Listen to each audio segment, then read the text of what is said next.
since we have a lot on our plate tonight, I'm gonna go ahead and take Sean's suggestion, and let me get on over here and see where it says get it. Sorry.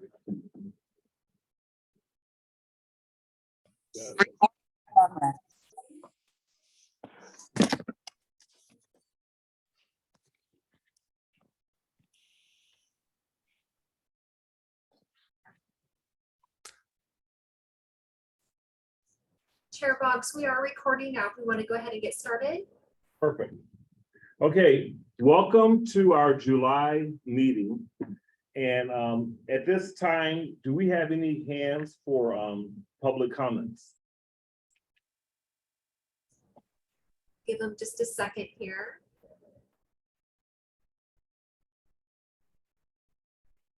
It does not look like we do. Okay, we'll move on. So I would like to begin by recapping. We went over like 4 items for last meeting.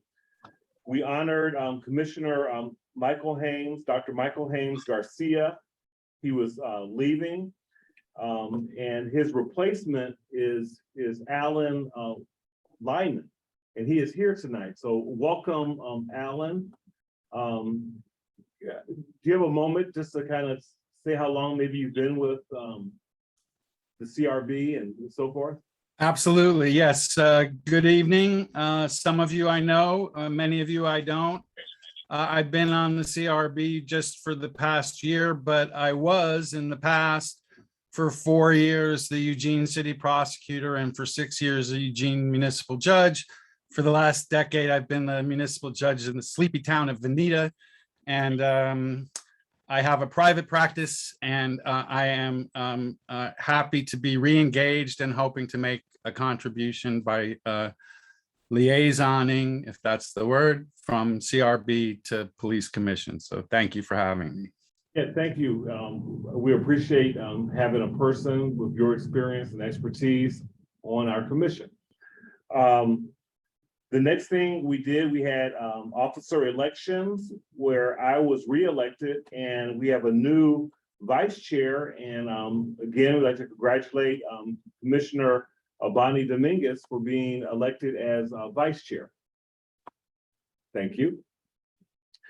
The third thing is we went over school safety, and the fourth was we did we're gonna be talking about it in this meeting, but we started on the de-escalation policy 820.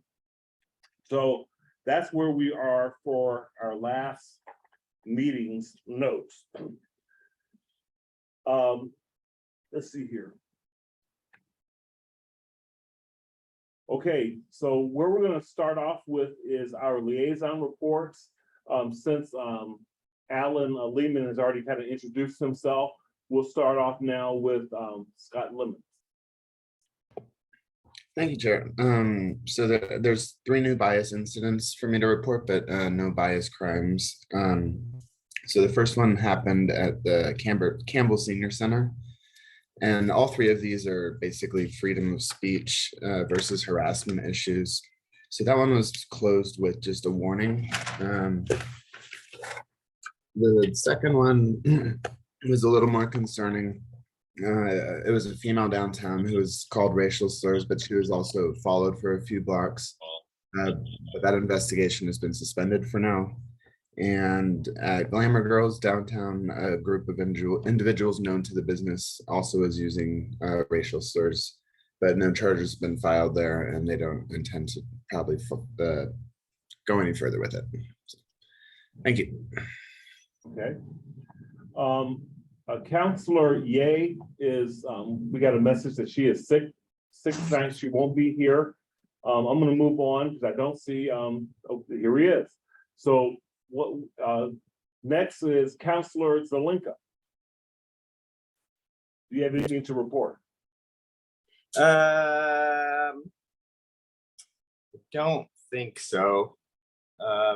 Nice to see you, Alan. Glad you're with us. No, the only thing I would report on would be the what's happening with the ad hoc committee recommendations, but that's still with with Sarah and Leah and Judge Gill. Gotcha. So there's not much I can report on that. They are making progress towards matriculating all those recommendations through the process. Gotcha. Vice Chair Dominguez. Yes. Do you have any comments? Oh, yes, actually. Later today, we'll be talking about the incident that happened at Dove. And I interviewed some people that had been there, not police officers, but people that had been there. So I just wanted to give you a recap of that. Basically, people were told to show up at around 10 p.m. People showed up before then. Throughout the whole time that was happening, the people that were there to protest Dove, Dove, by the way, being known for providing different kind of guidance than Planned Parenthood with regard to what abortion is. So just context. And anyway, throughout that whole period, somebody that identified themselves as a 3%er was there, open carrying with a semi-automatic rifle. There were about 30 people at the location at about 10 p.m. Soon after that, EPD showed up with around 4 or 5 different vehicles. And so the people had been in front of Dove, and so were trapped behind the cars, in between the cars and Dove itself. When they were there, they were allowed to exit from there. One of the people asked if they could, cross the street because they felt kind of uncomfortable that they were trapped between the police and Dove. They went across the street, and eventually, let's see here, after about 5 minutes after the people had crossed to the other side to OCCU, people from EPD started to pull out non-lethal weapons from a truck. And this started making people feel uncomfortable, according to them. And at some point, they started to feel so uncomfortable that that triggered them to want to wear masks because they figured that they might get sprayed or something. And apparently some of them have been going to protest a lot and have been sprayed in the past in 2020. So they didn't want to experience that. So they put on masks. Very soon after that, somebody had asked if the police was concerned about the 3%er that was open carrying, and the officer replied, "I'm not concerned about him so much as I am concerned about the people that are wearing masks." So it's kind of like you've got two different sides to the story. After that, you started at around 11:30 p.m. The LRAD system was being used, as far as my notes, if I'm reading my notes correctly. The LRAD system started being used, and the people were being told that they were blocking traffic. So what was actually happening is that people had crossed to OCCU side, and traffic was being allowed to pass, and people were honking and praising the people that were there protesting Dove. And eventually, EPD actually blocked the streets on either side of Dove. So completely blocked. And so there was no traffic going by. LRAD system came on and said, "You are blocking traffic." The people actually had started going into the street because they could see that the street was blocked. So at that point, there was no reason for them not to be in the street. So that's how they felt about it. But the LRAD system was saying, if you are blocking traffic right now, please leave. If you do not leave, you will be arrested, which I think is kind of interesting because that's not necessarily the truth, right? Streets not being blocked. Anyway, to proceed, sorry, I'm almost done, by the way. Thank you. Okay, so at some point, somebody had wanted to leave the area. Their car was in the parking lot behind Dove. They were not allowed to leave. So the person sat on one of the police officers' cars, like on the hood. Props to you, EPD, for not getting mad at him because he was stuck. So good job. And let's see here. At around 12:15, the people that I interviewed, they left. So the people that I interviewed, one of which, I will not say who, obviously, one of which had actually been one of the people that threw a bottle of water. I'm not condoning their behavior, but they did throw a bottle of water, and nobody that I knew, but I guess an acquaintance or something, had thrown a smoke bomb. So there was only one smoke bomb and one water bottle, and then nobody was throwing rocks, and nobody was talking about throwing rocks at that time, according to this perspective. To continue on, the record of these people like the people that I was interviewing, they left at around 12:15. So everybody else, they talked to their friends. And so so this is me here. This is me telling you what I heard after they had left and when they debriefed with their friends. So as far as I understand it, SPD showed up, and after that, basically, as it said here, they were cracking heads. So what I can refer you to is to an article by Double-Sided Media. And there you will find what happened after 12:15 and when Springfield police came over. But it seemed like they were not under the control of EPD at the time. And that's why we're talking about mutual aid. Thank you so much for your time. Thank you very much for your report. And later on, we will have Captain Mozan and Deputy Chief Adams. And I'm sure you'll have more questions and so forth, but we will wait until after they complete their reports. Next, we have Commissioner Nguyen. V. All right, thank you, Mr. Chairman. I am really excited that Eugene is hosting the 2022 10 Days World Athletics Championship. It's such an honor that we have been picked to host this athletic event.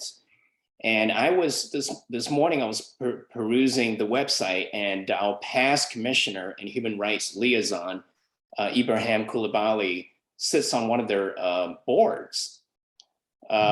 So yeah, that's just amazing. And such an honor to know him. That's all. Thank you. Thank you.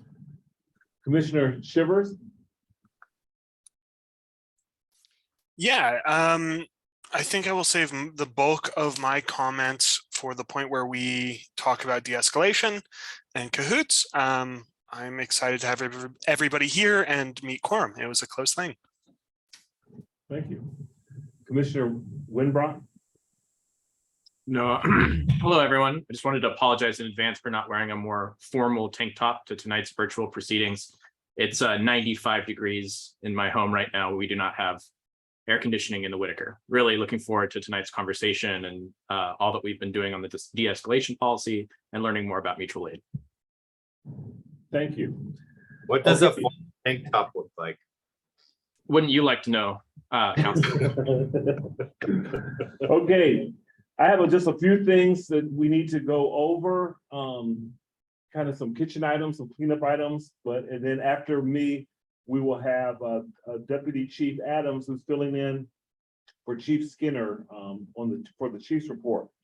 So for everyone, there's no August meeting. We'll be on summer break.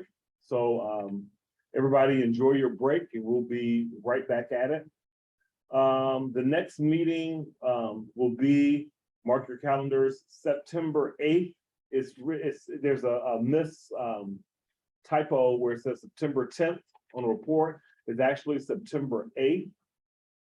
The next item that we have is the Asian celebration outreach. Is Beatrice on tonight? Is Beatrice here? If not, I can read to all the commissioners. Beatrice is here. She's here. Beatrice is here. Yes, and I've Beatrice. allowed her to talk if she would like to. No pressure, Perfect. Beatrice. Yeah. Hi, so- I will. Hi, everybody. Sorry, I will do my best. I have two kiddos running around here, so apologies in advance.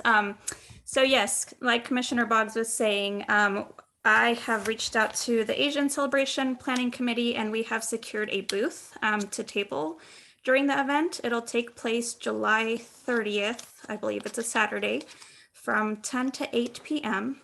And I wanted to extend the invitation to any police commissioners if you wanted to join. Staff from my office. I'm also extending the invitation to folks from the formerly Human Rights Commission and Human Rights Office. So I would look forward to collaborating with you guys. I think I'm going to assign 2-hour shifts, and Holly, we can coordinate this. If commissioners are interested, we can coordinate that to make that happen. And probably putting a cap at 2 people per shift so that we have adequate distancing in our booth. So that's sort of what I'm planning, but I wanted to let you guys know if anybody is interested in joining me. And how long is the shift? The event is from 10 to 8, so I think I'm going to do 2-hour shifts. I might do 3, but I think the sweet spot is 2-hour shifts so that people don't feel like they're, overcommitting by 3 hours. So if there are any commissioners or counselors or whatever that are interested in doing a shift and participating in the Asian celebration, please send Holly an email, and then we'll go from there. Okay. Next, I'm very, very happy to say that we have Cahoots will be doing a presentation later on. And then in an effort to move along, I want to make sure that in this, as we do our meetings, let's have the questions, let's kind of keep them short, not long drawn out ones. We have a lot of time to burn. That's one thing. We have a lot of stuff on our plate tonight. And then the next thing that I ask is that if we have a presentation, let the person finish the presentation, write down your questions, then we'll ask the questions of the person. And then that also means the people who are doing presentations don't open up a Pandora's box by saying, ask me any questions during the whole thing. So we're gonna wait for you to be done, then we're gonna ask you the questions, and that's how we're gonna do it. And then last but not least, Holly and I received a resignation letter. So Commissioner Chantel Roberts has resigned. So we have the letter. We wish her well. And she let us know, she said, I would like at this time to resign my position on the police commission. I apologize for my absences and feel as though another candidate would be able to offer more input and time. I appreciated my time on the police commission and look forward to participating in other governmental committees and organizations in the future. At this time, my plate is too full to fulfill obligations to the police commission. Can you please forward to Dallas? She did, and we move on. Having said that, Holly, I, and Vice Chair Dominguez will be putting together a group, and we'll be obviously make an announcement to the public and so forth. We'll be talking with Jeremy, but again, if you are interested in if you're interested in participating on the selection committee, can you please send Holly an email?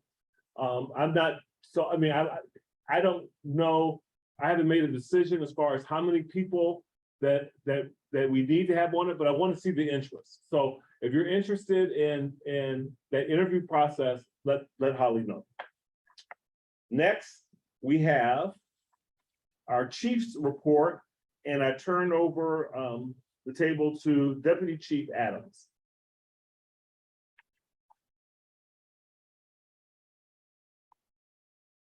You're muted.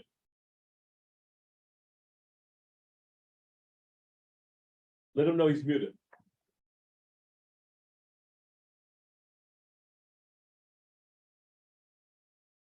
Can you hear us? Maybe the mic on your computer's turned off? Yeah. That's what I would think, Bonnie. I think he needs to turn on that mic.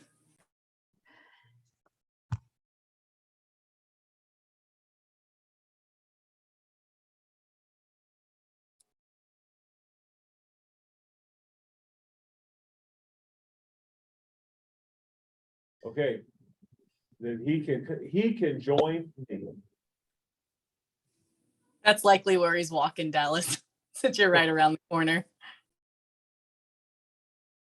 We do this all the time in the office with Teams meetings, so not our first rodeo.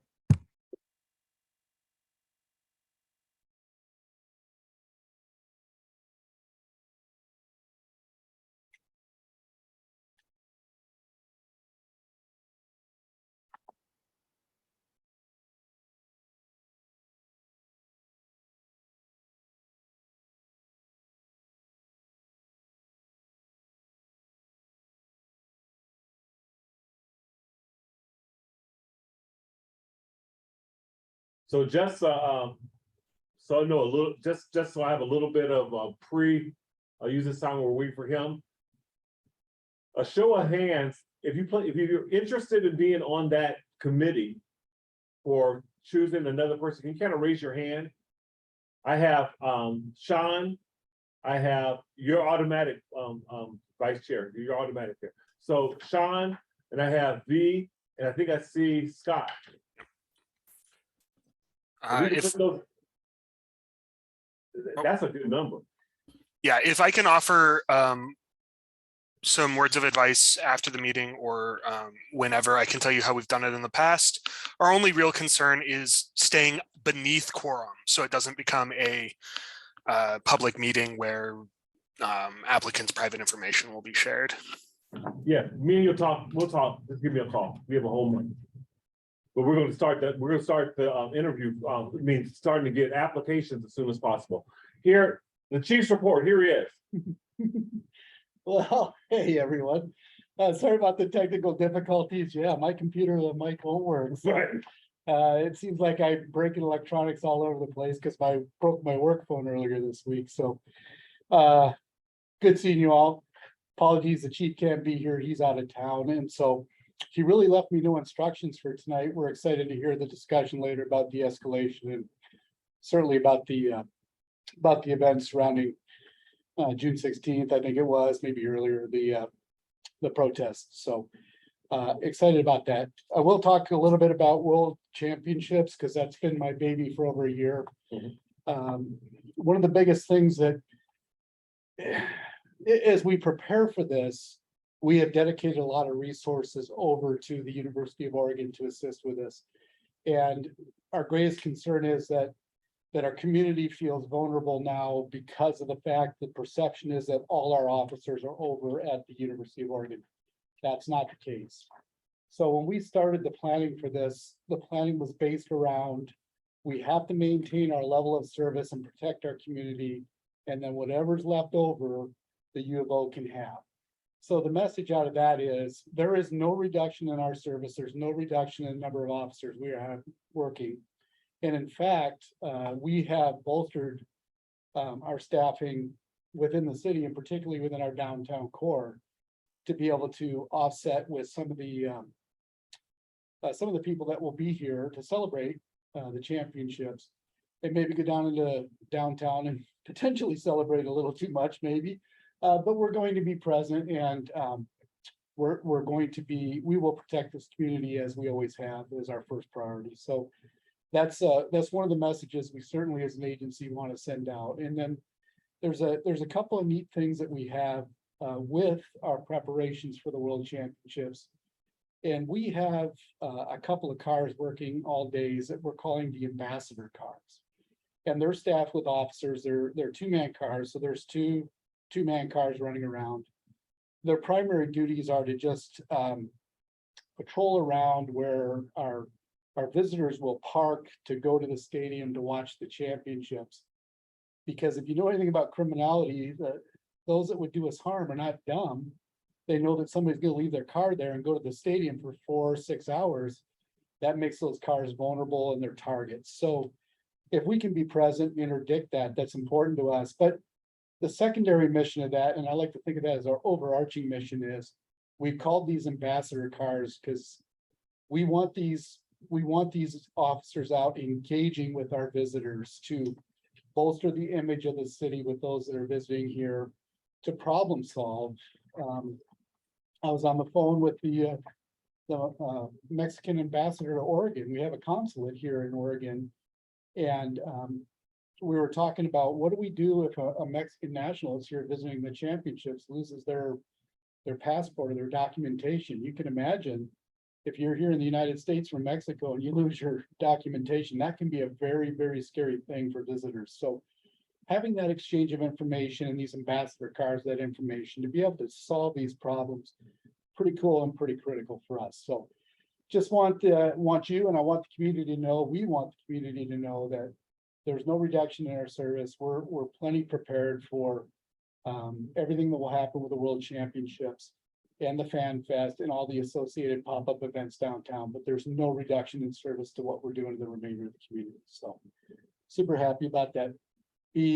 All the hard work is done now, so to speak. Now we can just sit back and enjoy the next couple of weeks, 10 days and watch the championships. So really all I have to report. No, that's fine. Sometimes short is great. Do we have any questions for the deputy chief? Is there no questions whatsoever? I must have wowed him. You did great. No, it looks like we have a question. Oh, there we go. Counselor Zelenka. Yeah, Deputy Chief, congratulations, by the way. So what's the totality of the public safety effort that's going on for the World Games? Like, how many agencies are involved? How many officers are on site?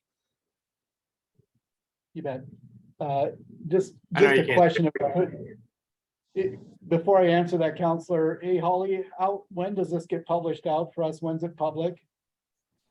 So this recording, Yes, ma'am. I will post it tomorrow. It will probably, depending on how quickly LCOG gets it posted, it could go out tomorrow or Monday.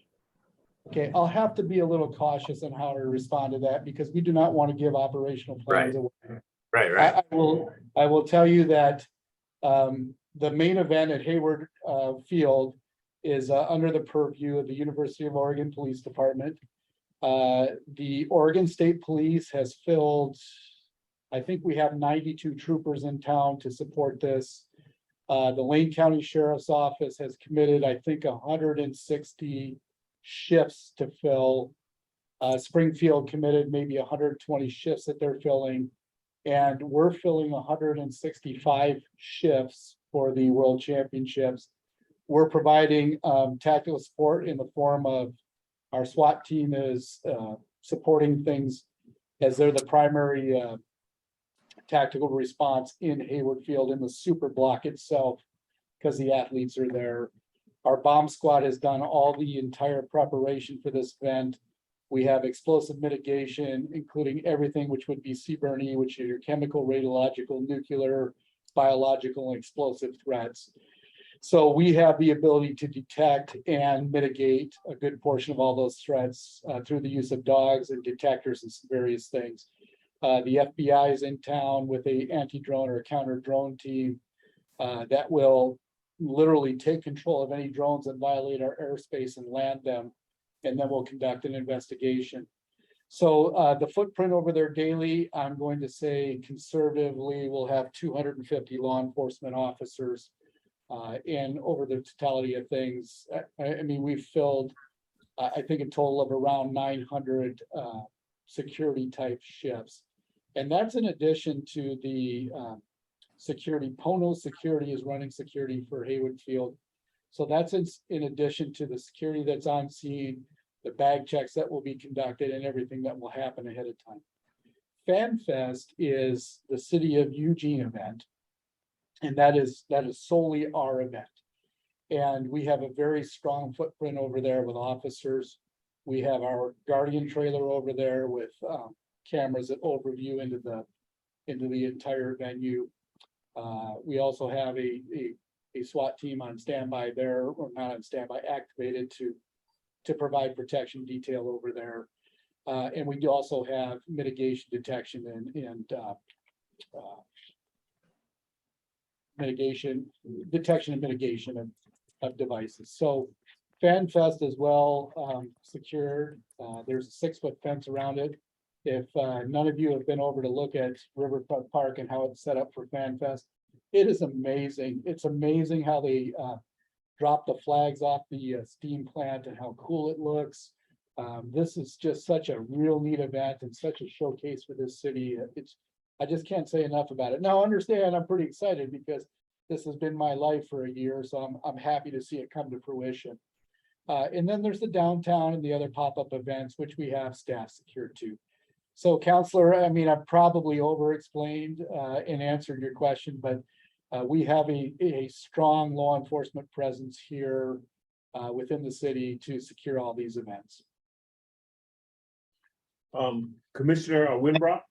Thank you, Deputy Chief, for all that, and just want to thank you for keeping this as safe as possibly can. And I know it's a big, huge effort. We were planning it a long time, so hopefully everything goes off without a hitch. Homeland Security's here too, I think, and at the Olympic trials, I got to go behind the scenes and look into the operations room, and it was just truly amazing what was going on and how much coordination was going on to keep that event safe. And this is on a different scale. But thank you for all of that. I've been walking my dog around it, just kind of watching, and it's cool to see all the international people and all the international voices and telephone conversations going on and all the colors. But also watching the bomb sniffing dogs walking around and all the security. It's pretty amazing. So thank you for all that work and that effort. You're welcome. Commissioner Winbrock? Yeah, thanks so much, Deputy Chief, for that overview, and congrats again.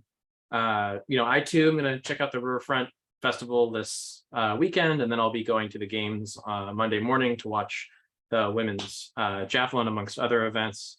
And because we're talking about mutual aid later tonight, you kind of alluded to maybe how we've asked for mutual aid using our current mutual aid agreement with some of the agencies that you referenced. And I was wondering maybe if you could add some color and context how we used our mutual aid agreement to be able to work with these other local law enforcement and state law enforcement agencies, and if our mutual aid agreement applies with federal law enforcement, because working at the University of Oregon and with Andre DeLuc and his team, I know the kind of tabletop exercises that U of O has done with Homeland Security and others, just to make sure that operational efficiencies and the command structure on U of O sides is up to snuff for the, like Councilor Zelenka said, an event, a scale of which we've yet to see. So just wondering if you might kind of sunshine how our current mutual aid agreement has laid the groundwork for us to be able to have that command center and all the different kind of interoperational agreements for the World Games.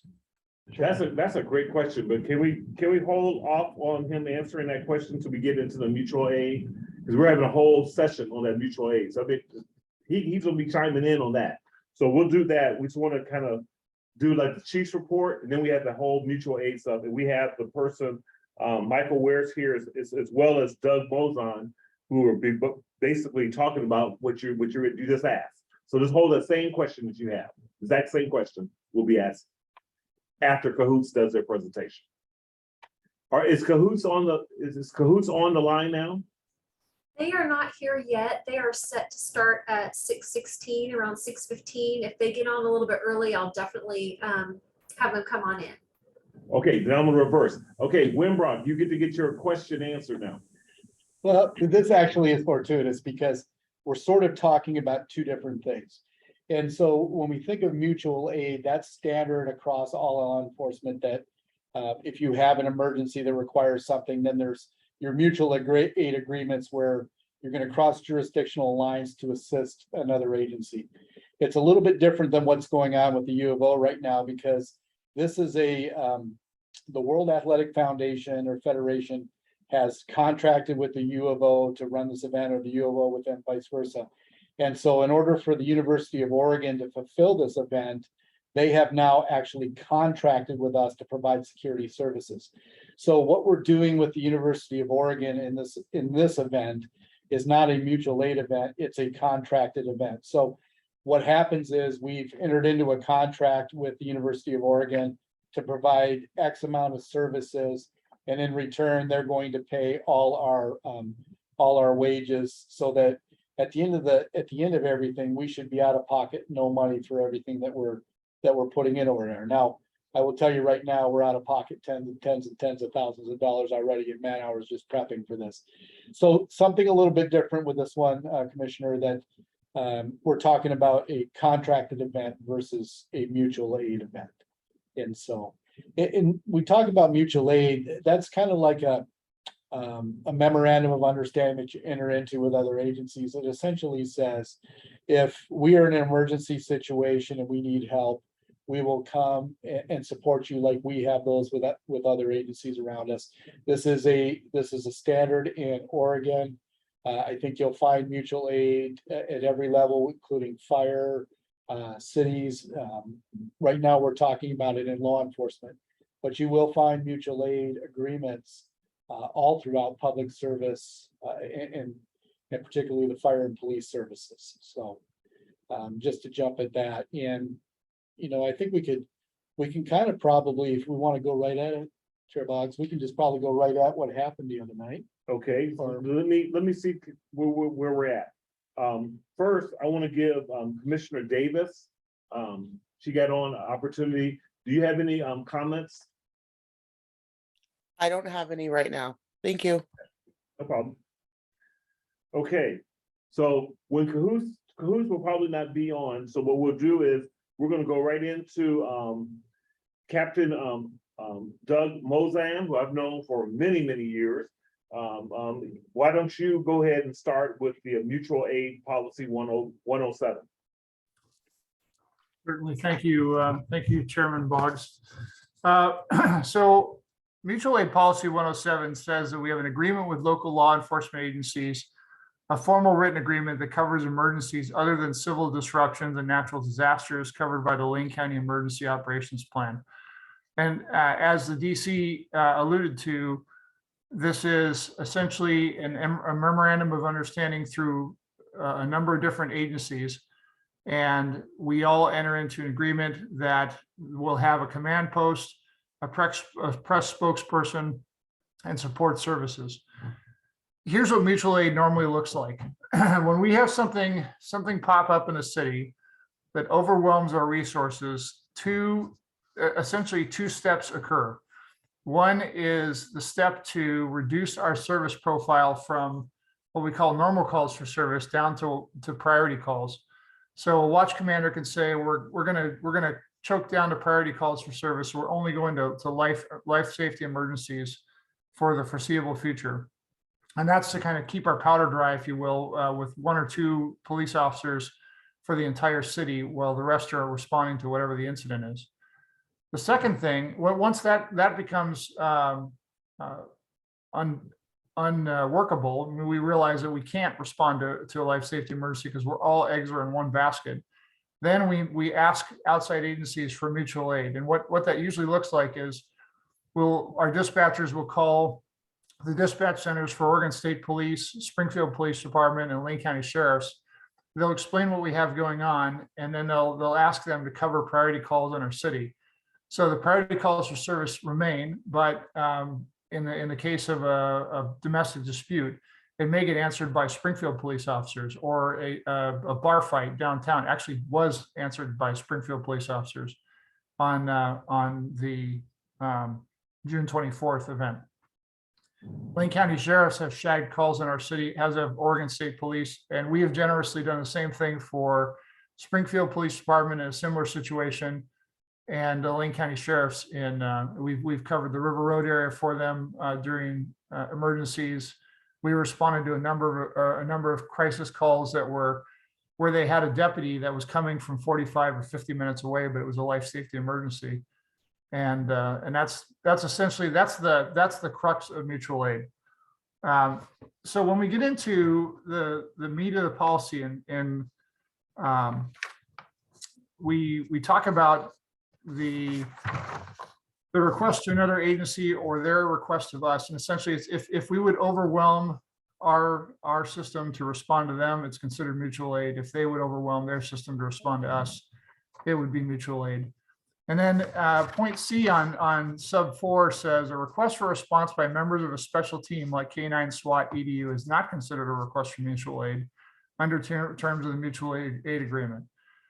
That language is sort of key because in this particular case, Springfield PD tapped out their SWAT team, which happens to also be their crowd control team, to assist our crowd control team or our multiple response team who were dealing with this protest. What was significant about that? There's two things that are significant about that. One is that our SWAT team don't operate as a crowd control team, so we wouldn't tap them out ordinarily in a circumstance like this. And the second thing is that Springfield's team, since they do both duties, they happen to have attended the same exact training as our team. So there's a common operating picture, a common set of expectations, and a common training picture. So we knew what we could expect from those police officers when they responded to our city. They offered assistance. I happen to be the supervisor, or rather the captain on duty, as the incident commander. Lieutenant Salisbury was with me, and we were grateful to accept their assistance, as we had way fewer police officers than there were people out there. And we wanted to ensure everyone's safety, including all of those who were protesting. Sean, you've got a question? Yeah, Commissioner Shivers? Yeah, if you are ready for questions. Mine will involve Beatrice, actually, more than the actual mutual aid policy. The only thing with the mutual aid policy that I saw would be to add IDFIT to that list of this isn't considered mutual aid parts. My question I'm hoping Beatrice is still available. But what happens when EPD is at a Springfield residence and they have a complaint? It goes to the auditor, I imagine, and is adjudicated like normal. Yeah, Sean, I can answer that question. When we're operating, when any agency is operating in another jurisdiction, they're still subject to their own policies. So Springfield has an operating policy and they have a complaint procedure. We have an operating policy and a complaint procedure. Yeah. And if one of our officers was up in Portland assisting them, we could theoretically be, a complaint would come to Eugene Police about a Eugene police officer's conduct. It would probably first come to Portland Police Bureau, and then they would refer to EPD based on the identifier of the officer. And that should run through our normal complaint procedure, because our officers are accountable to our own policy, regardless of where they're operating, if that makes sense. Yeah, and the counter was, I assume that Springfield officer would not in any way be reported by the auditor. It would merely be adjudicated as not EPD and thrown away. Well, you made a couple of assumptions there. As I alluded to earlier, Springfield has a policy manual. They have a code of conduct, and they have a complaint. They have a complaint investigation system. Yeah, which is why I wanted to ask Beatrice, because I'm specifically concerned with what our auditor is going to do with it. Because I've in the past been very frustrated by their seeming inability or unwillingness to collect such data for us. So we can say, hey, we get this many complaints, but like 30% of them are from Springfield officers. So we have no way to like say, hey, maybe we should be a little bit more clear in these mutual aid agreements or such. Hey, Sean, could I touch on that for just a moment? Because I did talk to our auditor regarding what we do with complaints that come in from another agency that's within our city assisting us on mutual aid. And the auditor expressed to me that we would still take that complaint, we wouldn't investigate it, and we would take that complaint and bundle it and send it over to Springfield. And so they would receive the complaint as we received it at the auditor's office, and then they would process as they would. Now, as far as I didn't ask about any report back here to the commission, which I hear you loud and clear on that. It's been something I've been complaining about for a while, so I wanted to put her in the hot seat if I could. But thank you both for your answers. Thank you. And then I'm going to do one more question on the mutual aid before I believe we have Cahoots, because Cahoots is here. And Alan, would you prefer commissioner or judge? I would definitely prefer commissioner. Thank you. Okay, Commissioner Lehman. Thank you. I just want to express a slight concern in response to the past Commissioner Shivers' comment about the auditor, only to say that it's very specific, the jurisdiction of the auditor, and if it's outside of that jurisdiction, that they don't have any ability. But your point about statistics and information sharing, I think that's my role as the liaison, and so I'll certainly bring that.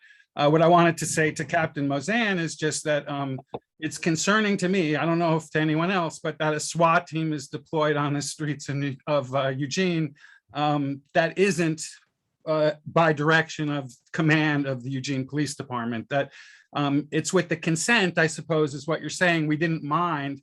But if the decision of Eugene Police would not to be to deploy SWAT in that circumstance, then I think that there is a discussion that maybe ought to be had about that. That's an escalation. But if it's appropriate, I certainly, in this particular instance, I have no opinion about what happened. I don't know the facts. I haven't heard, and really I heard one side earlier, but so I don't have an opinion about what happened. It's just the idea that a SWAT team that isn't ours is out there working on their own guidelines. So that's it. Thank you. Okay, so to your point, I understand where you're coming from, Commissioner Lyman, and nice to see you again, by the way. And it is, the reality is that when a mutual aid, well, this isn't really a mutual aid asset, but when a specialized asset comes into town and they're operating as part of a group effort, they're under our command. So in this case, we gave clear operating expectations and direction to Springfield Police Command. We were in contact with their leaders, and we told them where we wanted them to be and how they were going to integrate into our tactical operation. And they were, if you will, one leg of an L. I'm not going to get too far into the nitty gritty of that operation and incident, because this isn't the place for that. But I will say that they're acting as an extension of us in that particular circumstance. All righty. So next we will have the Cahoots program. This agenda item is to provide the Police Commission with a general overview of Cahoots, which is Crisis Assistance Helping Out on the Streets program, and the longstanding partnership with the Eugene Police Department. The Police Commission has listed reviewing of local contractors such as Whitebird Clinic Cahoots program as number 14 on their fiscal year 21, fiscal year 22 work plan priorities. We have, I believe, two guests today.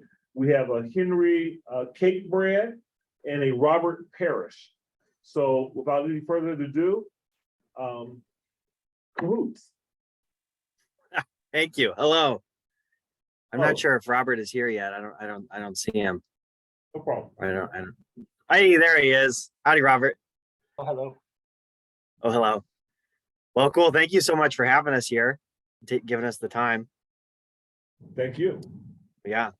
I kind of figured we'd start just by introducing ourselves and what we do on Cahoots, if that's all right. That's perfect. Cool. Well, as you said, my name's Henry. I've worked on Cahoots now for about a little bit more than 5 years. I started on the team as a crisis worker, and about 3 years ago I got my EMT certification. So now I do both of the roles, and we'll talk more about that in a little bit, what those roles are. But I'm what we call cross-trained. I can do either seat.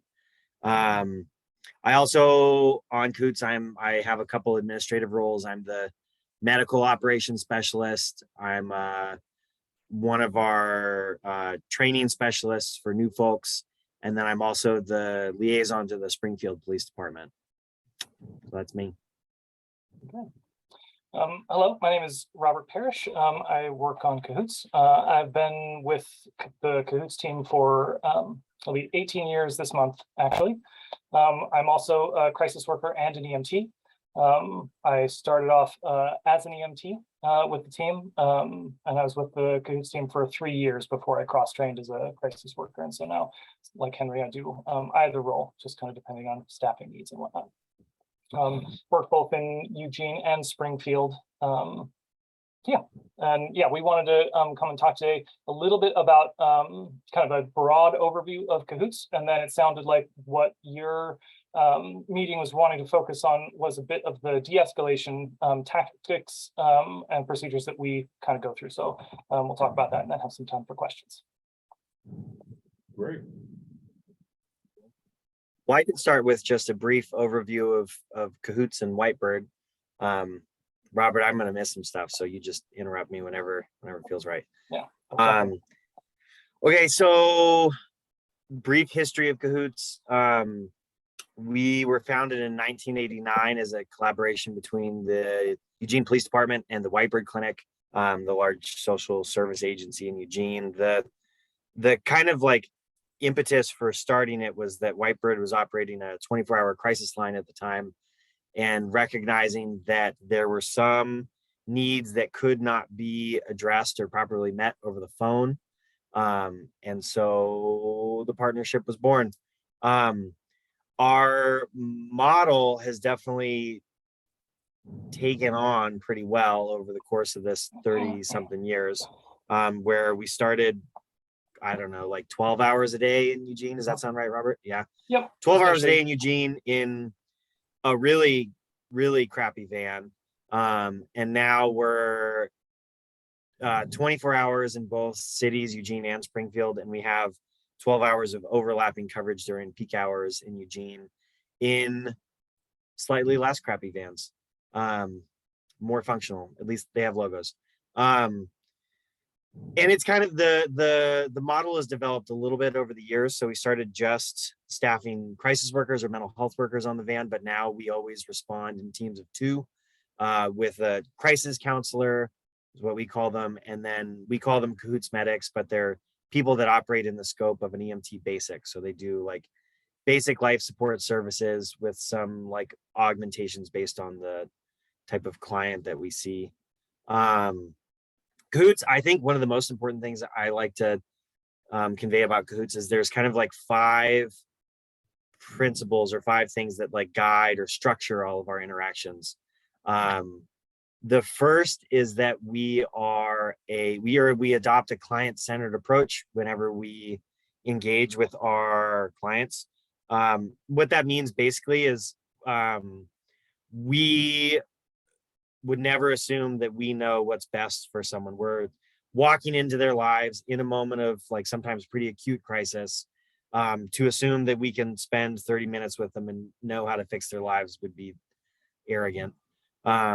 And so we are really trying to support people in making decisions for themselves that allow them to be as like healthy as possible given the circumstances that they're in. Sort of like realistically what this looks like is one of the like most clear examples, I think, is we go out and we talk to someone who's an alcoholic. Maybe their family members have called because they're concerned about how much they're drinking. You know, they're a 60-year-old alcoholic. They've been drinking since they were 15. For us to go out and try to preach sobriety to them would be really honestly a waste of everyone's time, and also would alienate them to us. That being said, if they were interested in, you know, moderating or ceasing their alcohol consumption, we would of course engage with that and be excited to. But a lot of what we're going to do is talk to them about what they can do to like live as healthily as possible and what their values are and what they're trying to work towards, and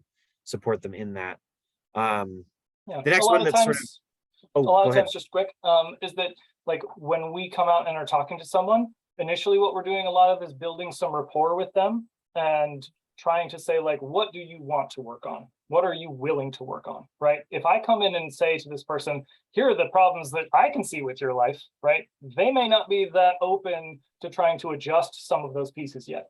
And so it is really important for us to come in with an open mind, as well as like some knowledgeable suggestions about what that person is interested in working on, what they're willing to work on.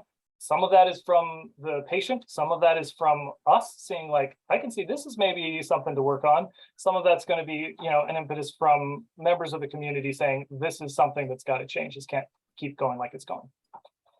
Mm-hmm. And we try to find and people are willing to work with us in a significant way by having that approach and saying like, what thing will you work with us on? Yeah. The second thing that I think really ties into the first is we practice harm reduction we try to practice harm reduction in all areas of our work. And so that's, you know, kind of tying into the, like, we're meeting people where they're at, we're working on what they want to work on. We're also recognizing that we're meeting people in like complicated sometimes messy circumstances. And what we want to do is try to support them to do as little harm to themselves or to others as possible. So that looks a lot of different ways and can take a lot of different forms. One of the I think most interesting ways that we do it is that we see a lot of folks, especially unhoused folks, who are living with chronic wounds that they have a really hard time to get to heal, either because of chronic medical conditions or just because of the conditions of their living environment. They'll have a wound that might last for months or even years. And we're, working with a healthcare system that is not equipped to serve people that, struggle to make regular appointment times or struggle with transportation or to even have a phone. And so I mentioned earlier, we have our Cahoots medics who have a slightly augmented scope in some areas, and wound care is one of them. We do some fairly extensive wound care for folks who are otherwise struggling to take care of chronic wounds. That's just an example of harm reduction. Anything I miss on that, Robert? What do you think? A lot of assessment too for whether the person needs a higher level of care, right? We get sent on a fair number of calls where it's not clear what the need is, or it's not clear if this is a more urgent thing. And so a fair amount of what we do is measure some vital signs, take a patient history, check in on what kind of symptoms they're having, and say, like, does this person imminently need an ambulance? Do they absolutely need to go and see a doctor? Or is there something that we can do to try to help them navigate that medical need? Yep. The last three are less philosophical and more mechanical. One is that we're always a free service. So thank you, Eugene Police Department, for paying for our costs so that we don't have to charge for them. I think it really makes us as accessible as possible there, and not having to worry about insurance stuff is really, really nice. The second is that we're a confidential service. So, it's the same as talking to your doctor or anyone else. We have to follow the guidelines of HIPAA and take people's stories and the details of their lives, really, the privacy of that really seriously. And the third is that we're a voluntary service. So we don't force people to interact with us. We don't force people to go anywhere with us. And that is kind of an interesting thing, where we have this sort of valuable partnership with the police departments that we work with, where it builds a lot of trust with folks for us to go and talk to them, and for them to know that that they are in a safe place with us. We respect their autonomy. At the same time, though, we do have this duty to ensure our client's safety. And so we occasionally do come across a situation in which someone is not making decisions where they are staying safe with themselves. And so then we'll involve the Eugene or Springfield police departments to assist in maybe forcing that person to go to the hospital. That being said, those situations are really pretty few and far between. I think we'll talk more about our de-escalation strategies and what that looks like for us on calls. And a lot of times for us, when we're encountering someone who we're really concerned about their safety, they're maybe not as concerned as us, or they have some intent of hurting themselves. Kind of like what Robert was talking about earlier with our human-centered approach, us staying humble and trying to find what they are wanting to work on and assist them with that is a big way that we're able to sort of break through that barrier that comes up sometimes. So those are kind of the 5 principles that I like to talk about for Cahoots: that we're human-centered, harm reduction, free, confidential, and voluntary. Yeah. Thank you. Yeah, definitely. Robert, do you want to talk about the specific model, the dispatching and all that sort of thing? Yeah. So importantly, with the Cahoots model, we were talking about how both Henry and I are cross-trained. We're both crisis workers, crisis counselors, and EMTs. So we have those 2 roles on every van. There's always going to be someone who has mental health training, the ability to talk to someone who is in crisis, and someone who has medical training, the ability to sort of assess for like critical vital signs or other signs of dangerous medical conditions or something that's going to need to be treated. Right. So combining those two skill sets, I think we have found to be very, very useful over the years. It gives us a really broad ability to handle calls in the city, non-emergency calls that come up. So oftentimes I think dispatch views us a bit as like a bit of the multi-tool or one of the multi-tools for the city of Eugene and the city of Springfield, right? If they get something that they're not certain what to do with, or that's kind of oddball, it doesn't fit easily into some of the categories, oftentimes that's a call that's going to be forwarded to us, and we're going to be asked to respond and see like what we can do and see if there's other services needed, or see if we can resolve that sort of ourselves. We are dispatched through the non-emergency police, fire, and ambulance dispatch. So the same as the fire department, the same as the police, like we're going to be wearing radios. Dispatch is going to be able to tell us like, hey, here's a call, please go to that thing. And we're also going to be able to communicate with dispatch if we need officer support, if we need code 1 cover or code 3 cover, right? If we need to have an ambulance come and assist us for this patient who maybe is having chest pain, even though they didn't mention that when they called in. And so we are, especially in Eugene, going to try to keep track of like what calls we have on the list. We just now have an increased capacity to see what that list looks like. And try to handle the calls, making sure that we're resolving priority calls first, right? Calls for people who are suicidal, calls for people who are in traffic. Those are the kind of things that like rise to the top of the list, even if they aren't as old as some of the other calls for a service that we've been given. And dispatch at the moment is doing a lot of that triage, a lot of that deciding of like which call is going to be next on the list for Cahoots to go and do. In Eugene, we have part of the day where we have 2 vans in service most days. And so we're going to be having these 2 vans dispatched by the 911 non-emergency dispatch center to various places in Eugene. And then over in Springfield, they have their own dispatch center, but similarly, they're going to send us to calls as they come in and find ones that seem appropriate for us to go and handle. We do a lot of welfare checks for people. Family member calls in, they say they haven't heard from this person in a few days or a few weeks or months potentially, or something seems like it's wrong and they weren't able to get in contact with them. They'll send us to go and sort of check on things, as well as, like I said, people who are in the street or people who call in, say they're suicidal. We also deal with other mental health issues as they arise, people complaining of anxiety or depression. We do family mediation. So like I say, a pretty broad scope of different things that we can go and do. We do some wound care, as Henry was talking about, and like measuring vital signs and that kind of thing. And a big piece of what we try to focus on is if we can help that person resolve the issue with the minimum intervention necessary, right? If we can help resolve someone's medical issue without going to the hospital, we might try to do that.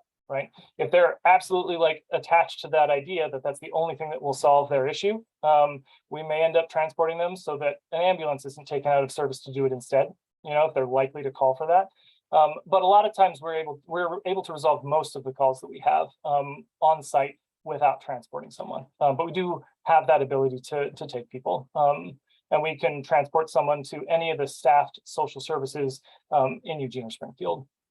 From the Eugene side, we can't, with current protocols, take someone to a service in Springfield without special permission.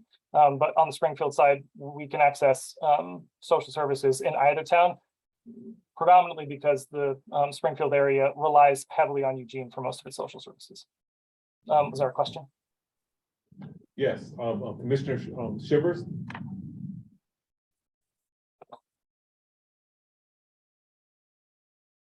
Sean, you're muted. Thank you. I have 2 questions. The first one is that you mentioned dispatch. It is not a question for you, but rather a follow-up with the chief who isn't here. So I'm hoping somebody can convey this to him.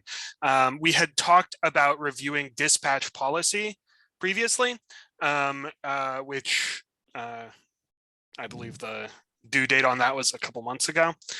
So I just wanted to follow up about that.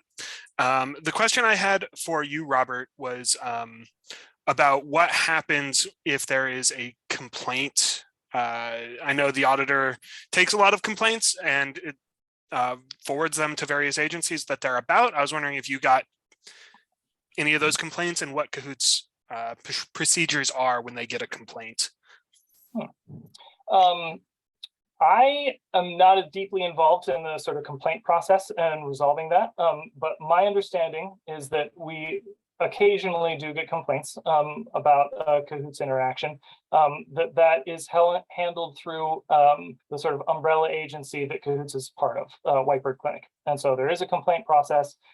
They try to get a written statement as much as possible to hear like what that person's issue is. There are admin staff whose role it is to try and address any complaints that come in, not just for Cahoots, but for other parts of the agency. And then, there is some flexibility and some different ways that can be handled from there. It's possible that there can be a meeting with staff. It's possible that there can be an internal review or an internal investigation. Kind of depends on like what the content of that complaint is, whether it was alleging lack of professional conduct or some violation of that, rather than that would be handled differently than someone who's complaining and saying they didn't like the outcome of a call, or that they were oftentimes one of the more frequent complaints, as far as I'm aware, that we get is family members calling in frustrated that we can't give them more information about someone, right? Because, as Henry was saying, we are under HIPAA, the Health Information Privacy Guidelines.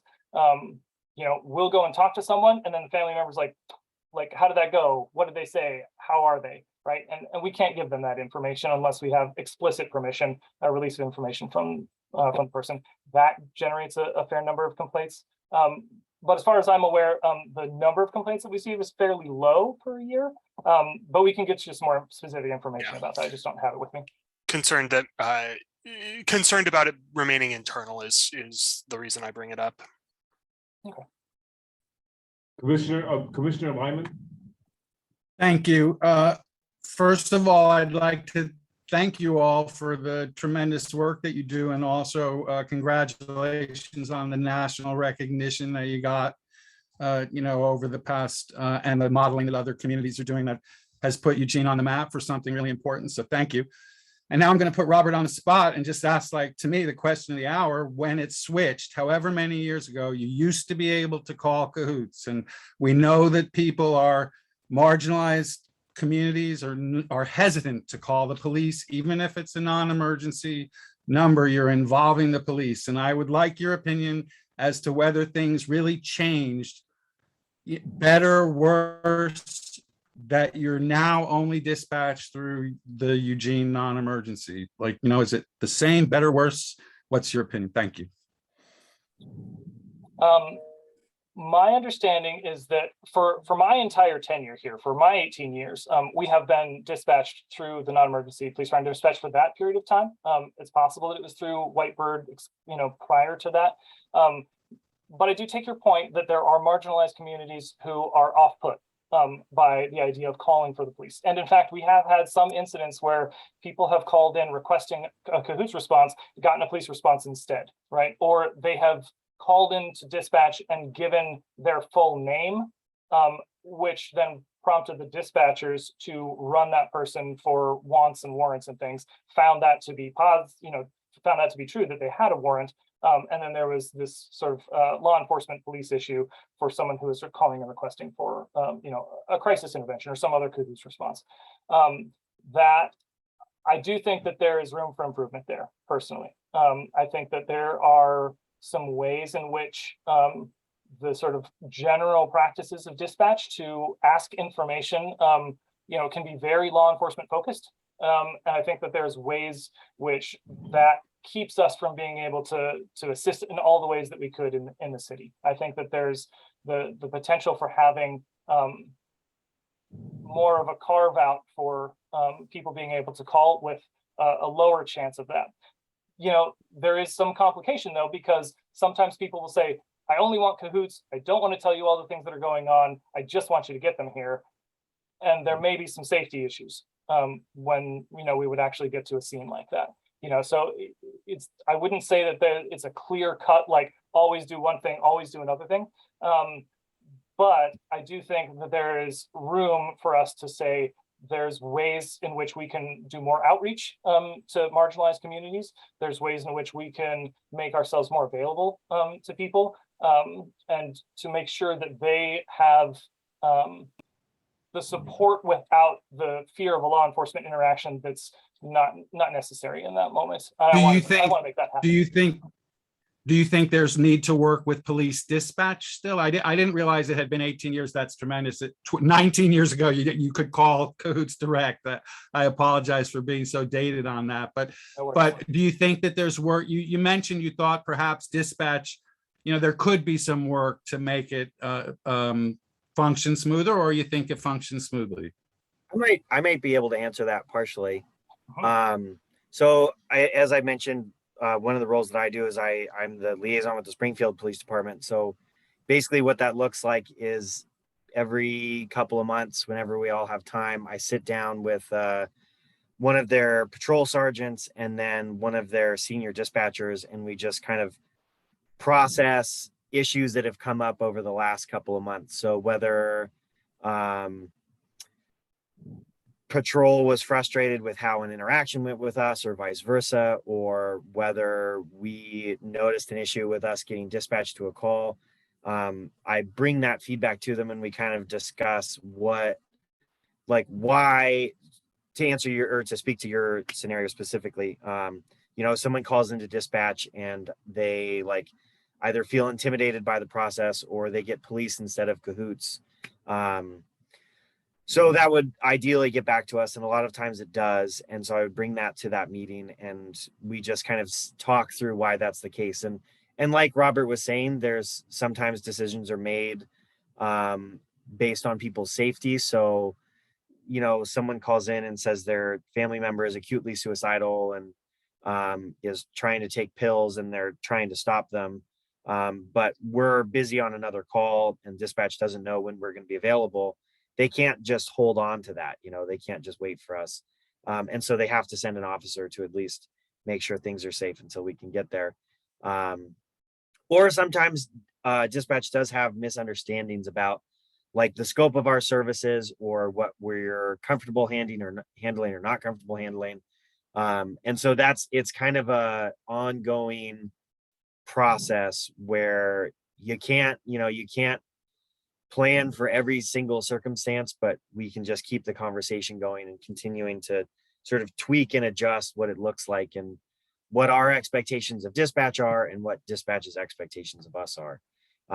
Kind of additionally to just speak to the broader point of calling us through a different means, us being dispatched by the same dispatch as the police department is definitely a coin with two sides, where on the one hand there's folks that are in marginalized communities or that have previous trauma with the police department definitely are going to feel more hesitant to call us. The benefit though, and a benefit that I really think is a big one, is that by us being on the same radio system and being a part of that same dispatch system, we're able to involve ourselves in calls that might otherwise not have been sent to us. So we can hear the police getting sent for someone, we either are familiar with them or it sounds like they're maybe having a mental health issue. We can say, hey, we're going to go to that too and attempt to assist with that. And so it's this really tricky thing, and we honestly haven't found a great answer for it, where on the one hand, some folks don't feel comfortable calling for us.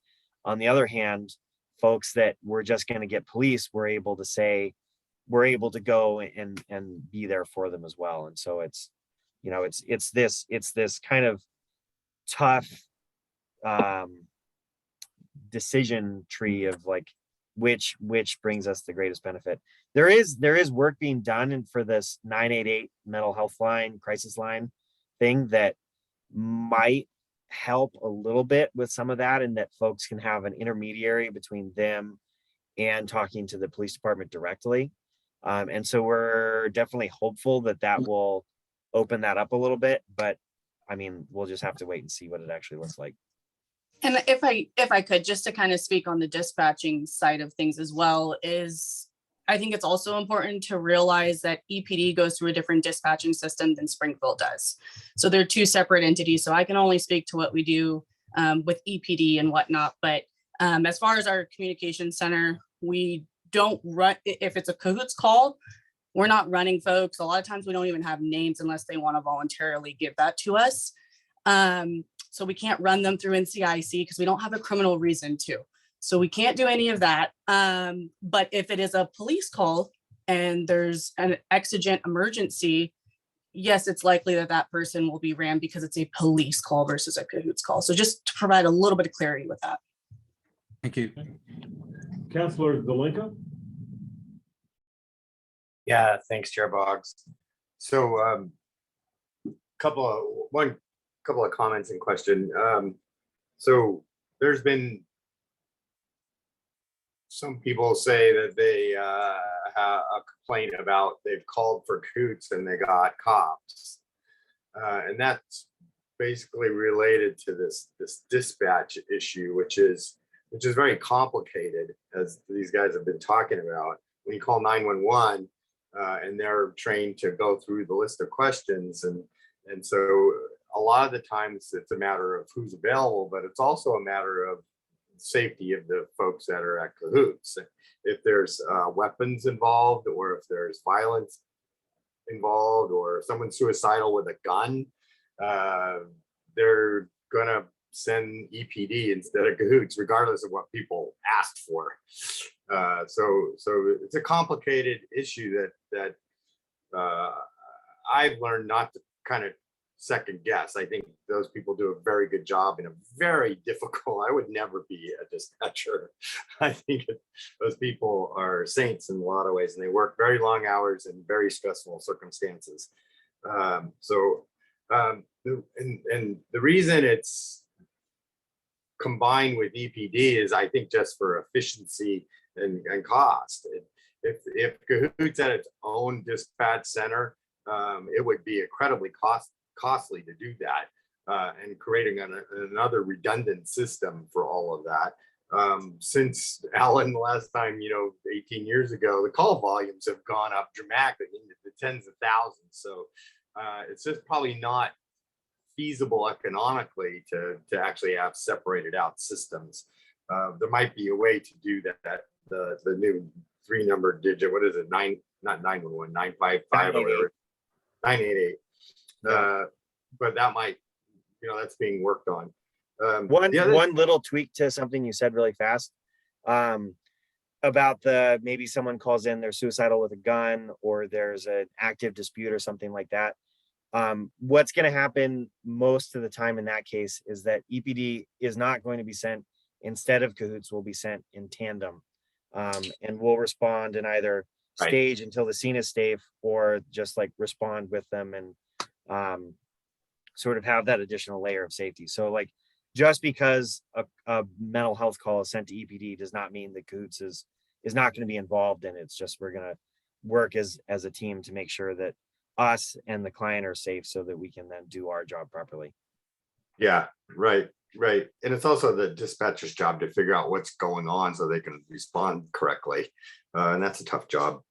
The other thing I wanted to point out, besides thank you for the work you guys do, and it is well-deserved national recognition on the work you've been doing over the last 30 years. One thing I also wanted to point out was, it's often misunderstood how the budget works for Cahoots. It's in the EPD budget. I hope everybody knows that. And it actually has 3 parts to it. One is the dispatch part, which is pretty expensive. The second part is the vehicles, which are in EPD, but separate from the Cahoots budget. So all of those get handled and maintained and purchased and all as the equipment by the city of Eugene. I think that's like $1.5 million roughly to do that. And then there's the contract for services with Cahoots that actually pays the Cahoots folks their salaries. So the way that the budget's structured is, it sometimes can be misleading in terms of how much you think it actually costs. Well, I appreciate the input. Thank you. We'll probably get back to talking about the Cahoots model and how we do what we do unless other people have any questions right now. I think we have one question on Commissioner Wynn, and then we can go right back to that. Sure. Commissioner V? Yeah, thank you, Mr. Chairman. So Henry and Robert, I also want to thank you for what you do, and thank you for being here with us. I'm wondering if you are seeing an increase in number of calls recently, like in the last few years, a couple years since COVID.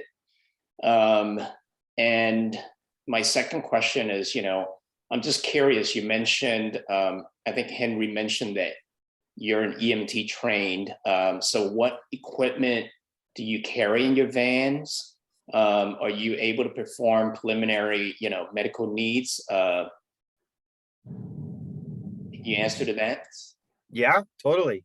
Thank you. I mean, in terms of call volume, Robert might be able to provide a better trend here. Robert, I mean, I think we're both going to say it's insane right now, but do you Very have high. anything more detailed than that? Yeah, the last time we were looking at the numbers, it's between like 25,000 and 30,000 calls for service between both cities in a year that we take from the non-emergency 911 dispatch center. So it's a fair chunk of service of calls that would otherwise be going either to police or to EMS, or that might not be on its face appropriate for either, but would cause disruption and a problem for someone in the city that might then bloom into something that would either need to be handled by police or EMS. So I would say that piece, like, this is the highest our call volume has ever been, partially because we are now 24 hours a day in both cities, whereas we started 12 hours a day just in Eugene. So it's really kind of blossomed in that way. But as far as like, we can be busy on any particular day, and we'll generally develop different themes, different days. It's hard to predict like what kinds of calls you're going to get on any given day in in Eugene or Springfield. We might have a day that's predominantly like people who are intoxicated on alcohol and trying to sort of take them to sobering or take them to the hospital, as the needs dictate. We may have a day which is really like crisis intervention heavy, and talking to a lot of people about their suicidal thoughts or their depression or their conflict with a family member or a roommate, right? Yeah, so it can be just the whole gamut of sort of the service calls that we do. As far as during COVID, I think one of the things that has been difficult is that as frontline workers, like, we are going out and talking to people in the community. We're talking to 20 people a day, 30 people a day per team.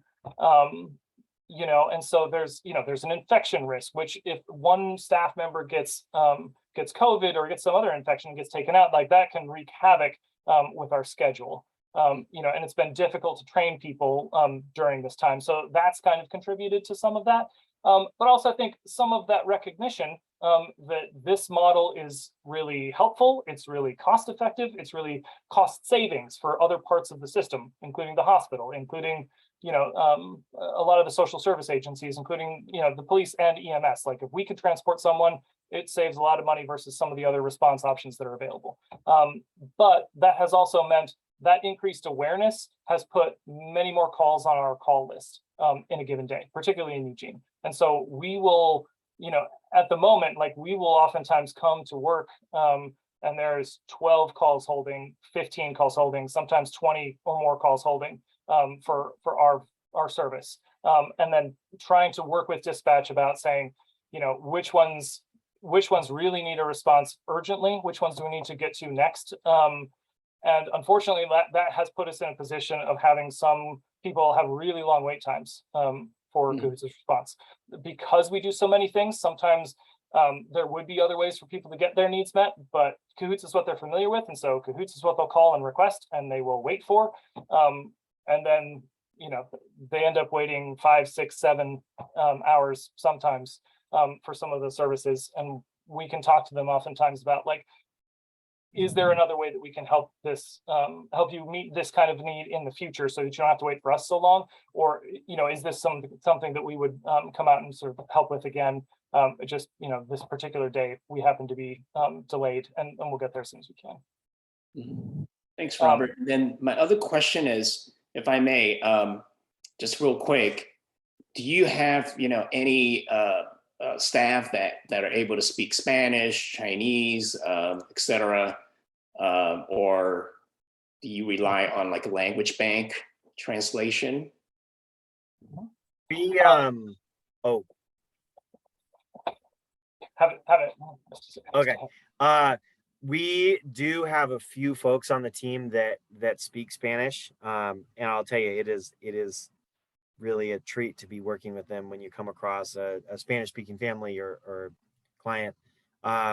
There's definitely, we don't have any consistency in our response with staff members that have any other language proficiencies besides English. So for me personally, I rely on we have a subscription to a phone translation service, and that's what I use. And that's what I would say the majority of us use.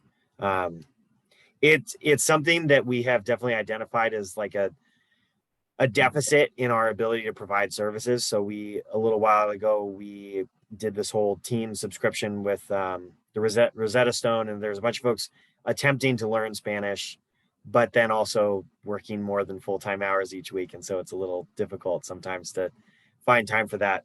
But yeah, we use a phone bank. There's room for improvement there.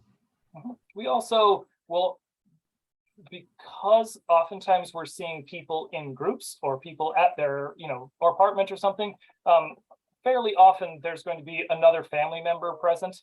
And so oftentimes there will be someone on scene who can help us do a little translation. If not, we absolutely have the language line. And we do have some staff that are bilingual, or have other languages available to try to help with. But yes, as Henry's saying, like that is something that we're trying to say, like, how can we make this more accessible? How can we like make sure that we're providing the service to people? Like, we don't want that to be a barrier. Yeah, I can see how that could, the using family to help translate can also, you might encounter a situation when the dad or the mom is suicidal and you're putting the kids in a position to have to translate. I don't know if that's something you guys have to resort to, but that could be very traumatic for the kid, We would use our discretion to make sure Right. that we're not doing harm to someone. Yep. Yeah. That would be a decision each team would make based on so many different factors, people's capabilities and the circumstances that we're working with and the abilities of the human who would serve as a translator. Yeah, we would, obviously not want to do any more harm than is already happening. Cool, thank you. Yeah. You had asked as well about the medical equipment that we carry, I think. Yeah, I did, and I thought you kind of answered that with the transporting to hospitals and places like that. But I was wondering, what kind of equipments you might carry so that if you need to resuscitate somebody, defibrillators or something like that. You might totally. And yeah, so we do basic life support services. So in terms of like life emergencies, the stuff that we carry is we carry an AED. We call it an airway bag. So it's an oxygen tank. There's some basic tools to help protect someone's airway or open someone's airway. And then bag valve masks and stuff like that. We then carry some just like basic life-saving medications. So we carry Narcan, we carry epinephrine, and then we also carry oral glucose for diabetic emergencies. And then for non-life-threatening medical problems, like Robert was saying, we can do a basic set of vitals. So it's like blood pressure, oxygen percentage, pulse, temperature, and blood glucose level. Like I said, we do a lot of wound care, so we carry a lot of gauze and different more specialized piece of equipment for doing wound care. What am I missing, Robert? I should know this. I think the other big thing is that we operate as a mobile clinic as far as our medical response is concerned, right? So we can come out and provide all of this like basic life support services for someone in the field, right? And if we identify someone who is having, an acute medical emergency, they're in, diabetic shock, or they're having chest pain and maybe having a heart attack or a stroke, or we happen to be first on scene for a motor vehicle crash. Oftentimes what we do is some of that stabilization for the patient, and provide some of that information to the dispatch center so that they can send us, an AOS, they can send us an ambulance to get paramedics on scene who have more tools in the IVs and more medications and whatnot to help stabilize that person. We do some of that initial stabilization and identify which patients are going to need more. Thank you. Thank you so much. I've learned a lot. All right. Thank you. Well, thank you. We're going to move on. But what I want to do is right off the bat, I want to make sure two things. One, I want to make sure everyone knows that we have today Sergeant Michael Ware, who's in charge of the mutual response team. He's here on our panel. Captain Mozan is here, and so is Deputy Adams. So I don't want anyone to say that we cut off the mutual aid policy too quick. So my question is this: were there any more questions that you had when we were talking about the mutual aid policy? Because there's a couple of things you're trying to. So let me go ahead and start off with Holly real quick. I can't hear you. I'd like to thank Henry and Robert for being here. Yes. We appreciate your time and all the wonderful things that Cahoots does. So thank you so much. And you are welcome to leave our Zoom meeting now if you wish. And thank you very much. Dallas, don't forget we have de-escalation policy, our Right. final review. Yeah, since this is the final review, I don't think we need a whole hour for that. So, but there was a few questions. I want to make sure, I don't want to leave this, go on to the next thing about touch on a few stuff. So go ahead, Commissioner Winbrock. Yeah, thank you so much for that. And thank you, Robert and Henry, for joining us this evening. Really appreciated your presentation. I just had a quick question on mutual aid. Robert and Henry, for those of you who are just joining us, we're probably talking about a different type of mutual aid than the nomenclature that y'all are familiar with.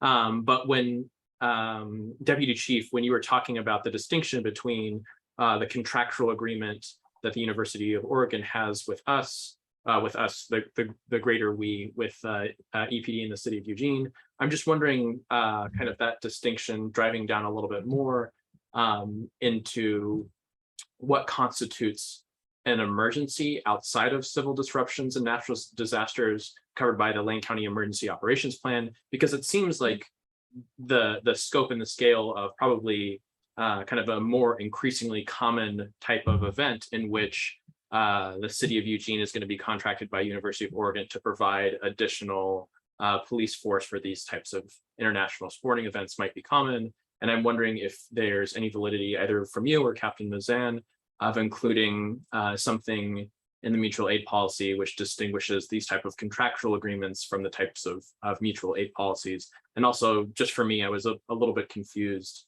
as to what was covered and what wasn't covered based on the language in Part 1A, subsection 1.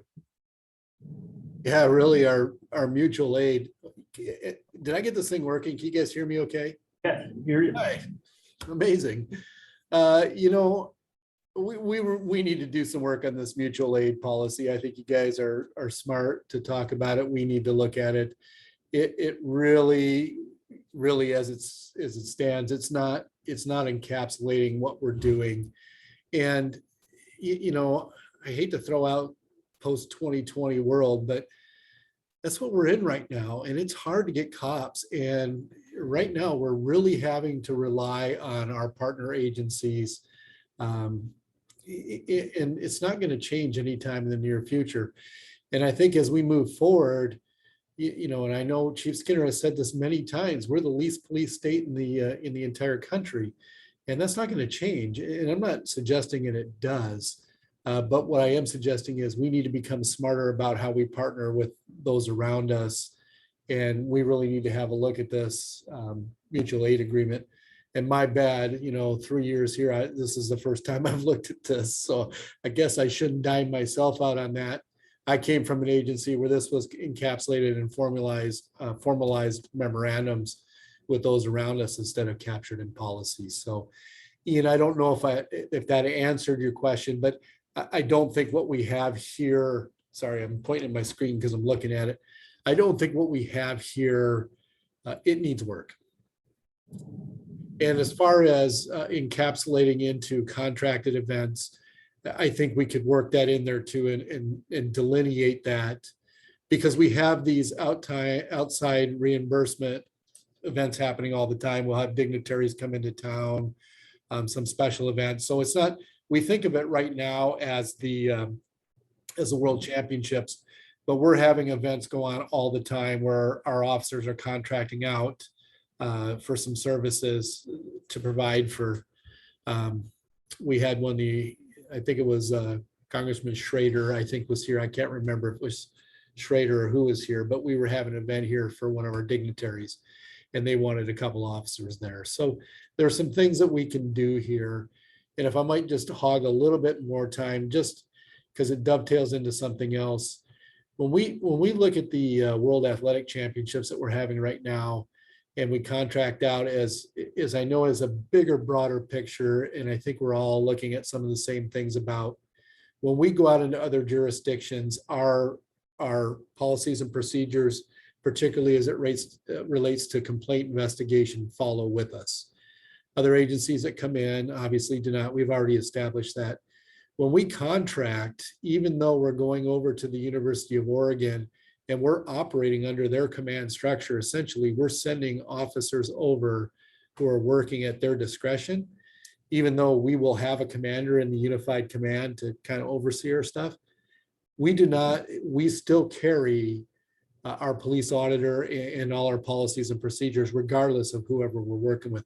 So I wanted to make sure before I forgot that I delineated that and I got that out for all of you to hear, because I think it's important as we look ahead to some of the things that we're trying to accomplish. Commissioner Wynn? Thank you, Mr. Chairman. Deputy Chief, I'm wondering when you mentioned about the memorandum of understanding with other jurisdictions, are they all the same, or is it crafted a little differently, with each different, jurisdiction? My first question, and then the second question kind of tag onto that is when we're assisting other jurisdictions, or if they assist us, is that just, goodwill, or is there monetary compensation for the assistance? So to answer the second part, it's goodwill, it's in kind, with the understanding that, we will fulfill that back. And quite candidly, we're the biggest kid on the block, and more that often than not, we're going out and helping others. And that's a good thing. That's what we should be doing, is helping those around us as kind of the big brother. Right. And to the other point, in my former agency in Salem, yeah, there was some different crafting occasionally to some of the memorandums, because, and this also goes to some of the things we're talking about here in Eugene, and I know you've heard Chief Skinner talk about this because he has a final interview with all our candidates. We're hiring people, and we're hiring based on heart, and not necessarily so much as what's in the experience level or otherwise. And that's because we're trying to build a workforce that represents the values of the community that we're trying to represent. And this is not a knock on any other agency, but you look around and you can see that there's different values in different cities, and the police departments represent some of those values. So it's very difficult to have an interchangeable police agency with interchangeable culture and values. And so there was, in my former agency, we did have some variances in some of our mutual aid agreements with other agencies, as far as certain things of response protocols, who would be in command, and different things. One of the things that was never touched upon is how complaints would be resolved or investigated, or if we were to go into a different jurisdiction, then would we potentially be under, if there was a police auditor there, will we be potentially be under the, jurisdiction of a police auditor? And Your Honor, I know that you mentioned it earlier. Our charter specifically identifies our police auditor. The charter only applies to us. So, I hope I answered that correctly. I think Yeah, you did. Yeah, I think there's. Yeah, you did. And I agree with you. I think, what happens in Springfield can spill over to Eugene, and what happens here can spill over to Springfield.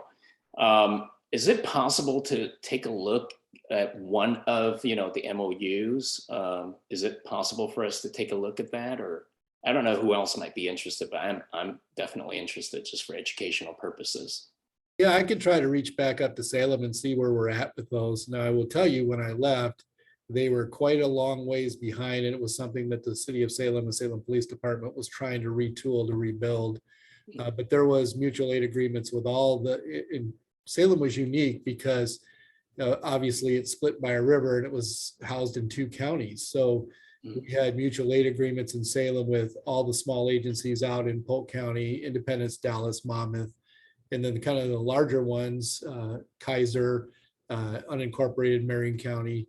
So there was a lot there that was involved, and including then we had, when I was still in Salem, we had agreements here with Eugene to send some of our personnel down for Olympic trials and all the way up to Portland to do different things. So those were all kind of individualized.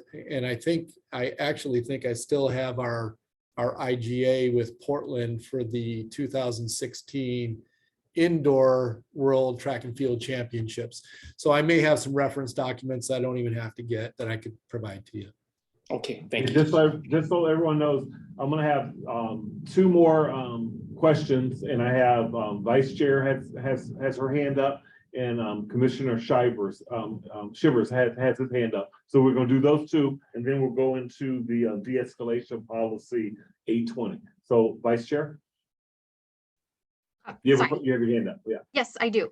So question, for the mutual aid policy, I'm sorry, de-escalation thing, just sorry. We're to in the mutual aid now. We'll go Yes. into de-escalation next.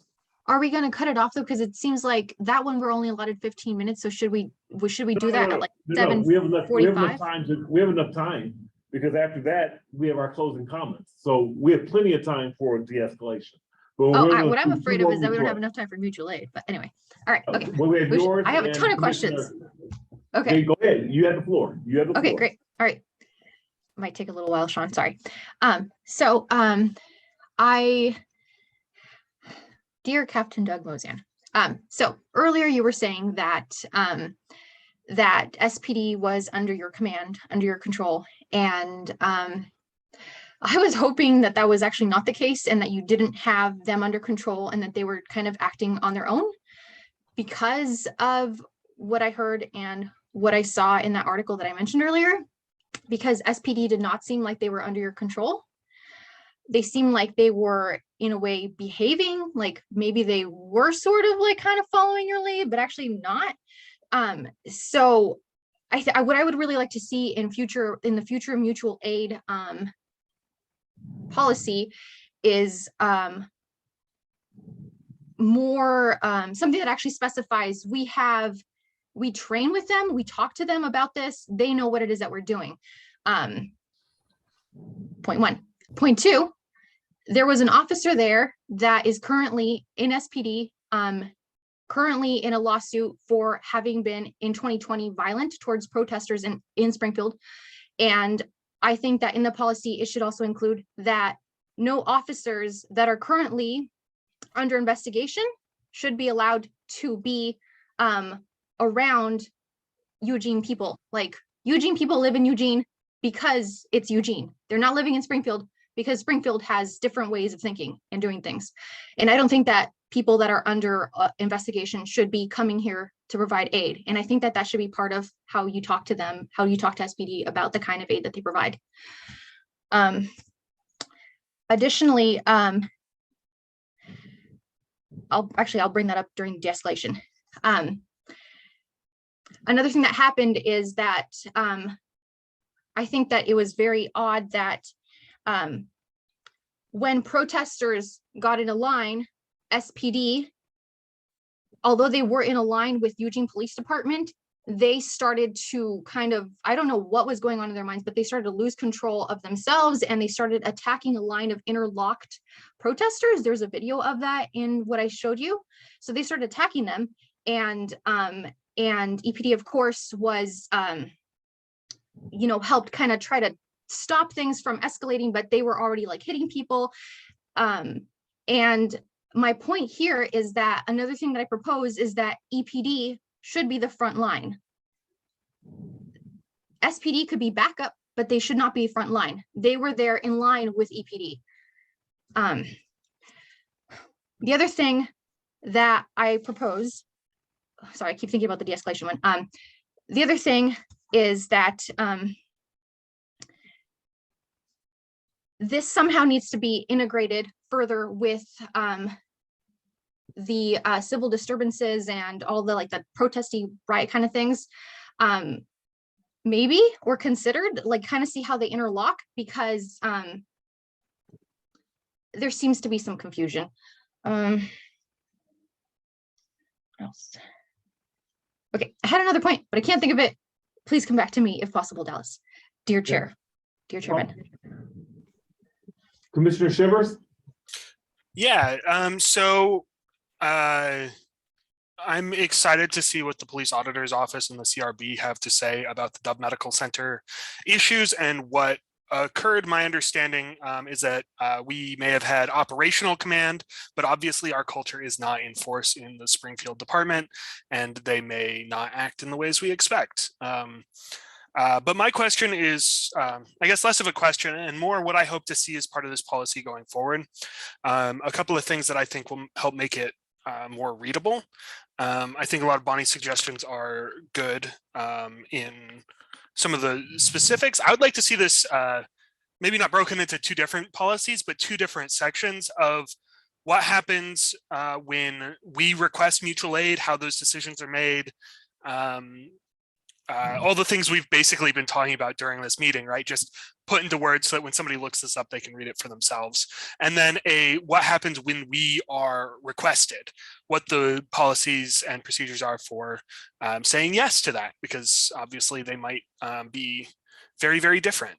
So I think that might help readability, at least for me, when this does, get worked through. Obviously needs to be updated for legal and cultural reasons as well, both, broad cultural, updated to 2020 plus standards, as well as the way our department has changed over the years and improved. The question that I had was that a lot of the litigation or the complaint process goes through proper policy channels. What about the legal process? If we are sued because of the actions taken by officers that are not our own, is the city of Eugene liable for that? I can speak to that.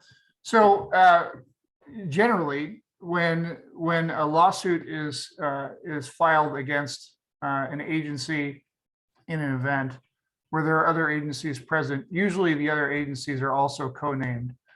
And what usually happens is there's some defense and indemnity that occurs where the principal agency will essentially take the lead on defending or on answering the legal questions that are posed. There have been times in our state where cities have refused to defend or indemnify other agencies in their area. And unfortunately, what that's caused is what we saw as an outcome was agencies refusing to go and assist Portland, for instance. And that was a bit of a tragedy, as there were times when Portland was really on the ropes from some of the things that were happening in their city, regardless of who was causing the problem. And they desperately needed assistance from outside agencies, and those outside agencies were very understandably gun shy as a result of their the policy at the time. I don't know if that's been fixed. I do know this, that at least as a policymaker and as an administrator at EPD, When I call for mutual aid, here's what it looks like. I mean, and this is I don't know if this is going to answer everyone's concerns, but you've got a barricaded subject, and that barricaded subject has fired shots, and you have every available police officer in your city that's working in perimeter on this incident. They're shutting down traffic, they're managing evacuations, they're dealing with life safety issues, and we might be waiting for the SWAT team. There's all kinds of possibilities. But when it's 1 a.m, the last thing I'm going to do is spend. First of all, I'm not going to be the one making the phone call. I'm going to be busy, pushing buttons and pulling levers. And what I'm not going to be doing is asking for a lot of conditions to be placed on the agencies coming in.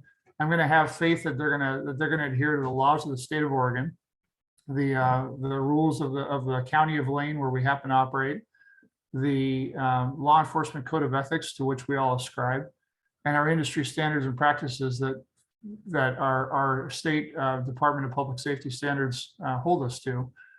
And I'm going to have some faith that when someone in my city of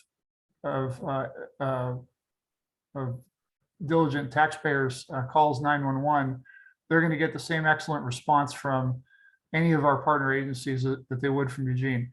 That's generally what mutual aid looks like. In an event such as the one that occurred downtown, it's a little different because you have a different sort of response, and it's not exactly it doesn't quite meet the mutual aid definitions that we're talking about in the general sense. I mean, mutual aid for fire is really easy to figure out. You have a fire, it's too big for your station. If you're out in Lowell, you're going to call Dexter, and Dexter's going to come and help you. And if that's too big, Eugene's going to start sending some apparatus, and we're all going to act as firefighters. In police work, it's generally the same thing. We have one incident, and it's too big for one agency to handle that incident and the rest of their duties for the city. Something's got to give, and so somebody's got to come in and help us, and that's usually what happens. In the Dove Medical situation, you had a specially trained asset from Springfield came in to assist another specially trained asset in Eugene, and the two happened to have common training. So we knew that there were certain things that we could expect from them in terms of crowd movements and different dynamics that we should be able to count on based on industry standards. In terms of the nitty-gritty of individual officer performance, that is still largely subject to the humans that are on each line. And we each have an investigative process and a quality control process to work on when we are called into question. But I think there's great benefit to mutual training and to regional training, so that there is a common set of expectations, a common operating picture, and there's shared understanding, so that we can have shared buy-in on how we manage events. And that's how we raise the bar of professionalism as an industry. Many years ago, I was part of a mutual SWAT team, or a regional SWAT team that was between Eugene and Lane County at the time, and we trained side by side with those folks. We managed.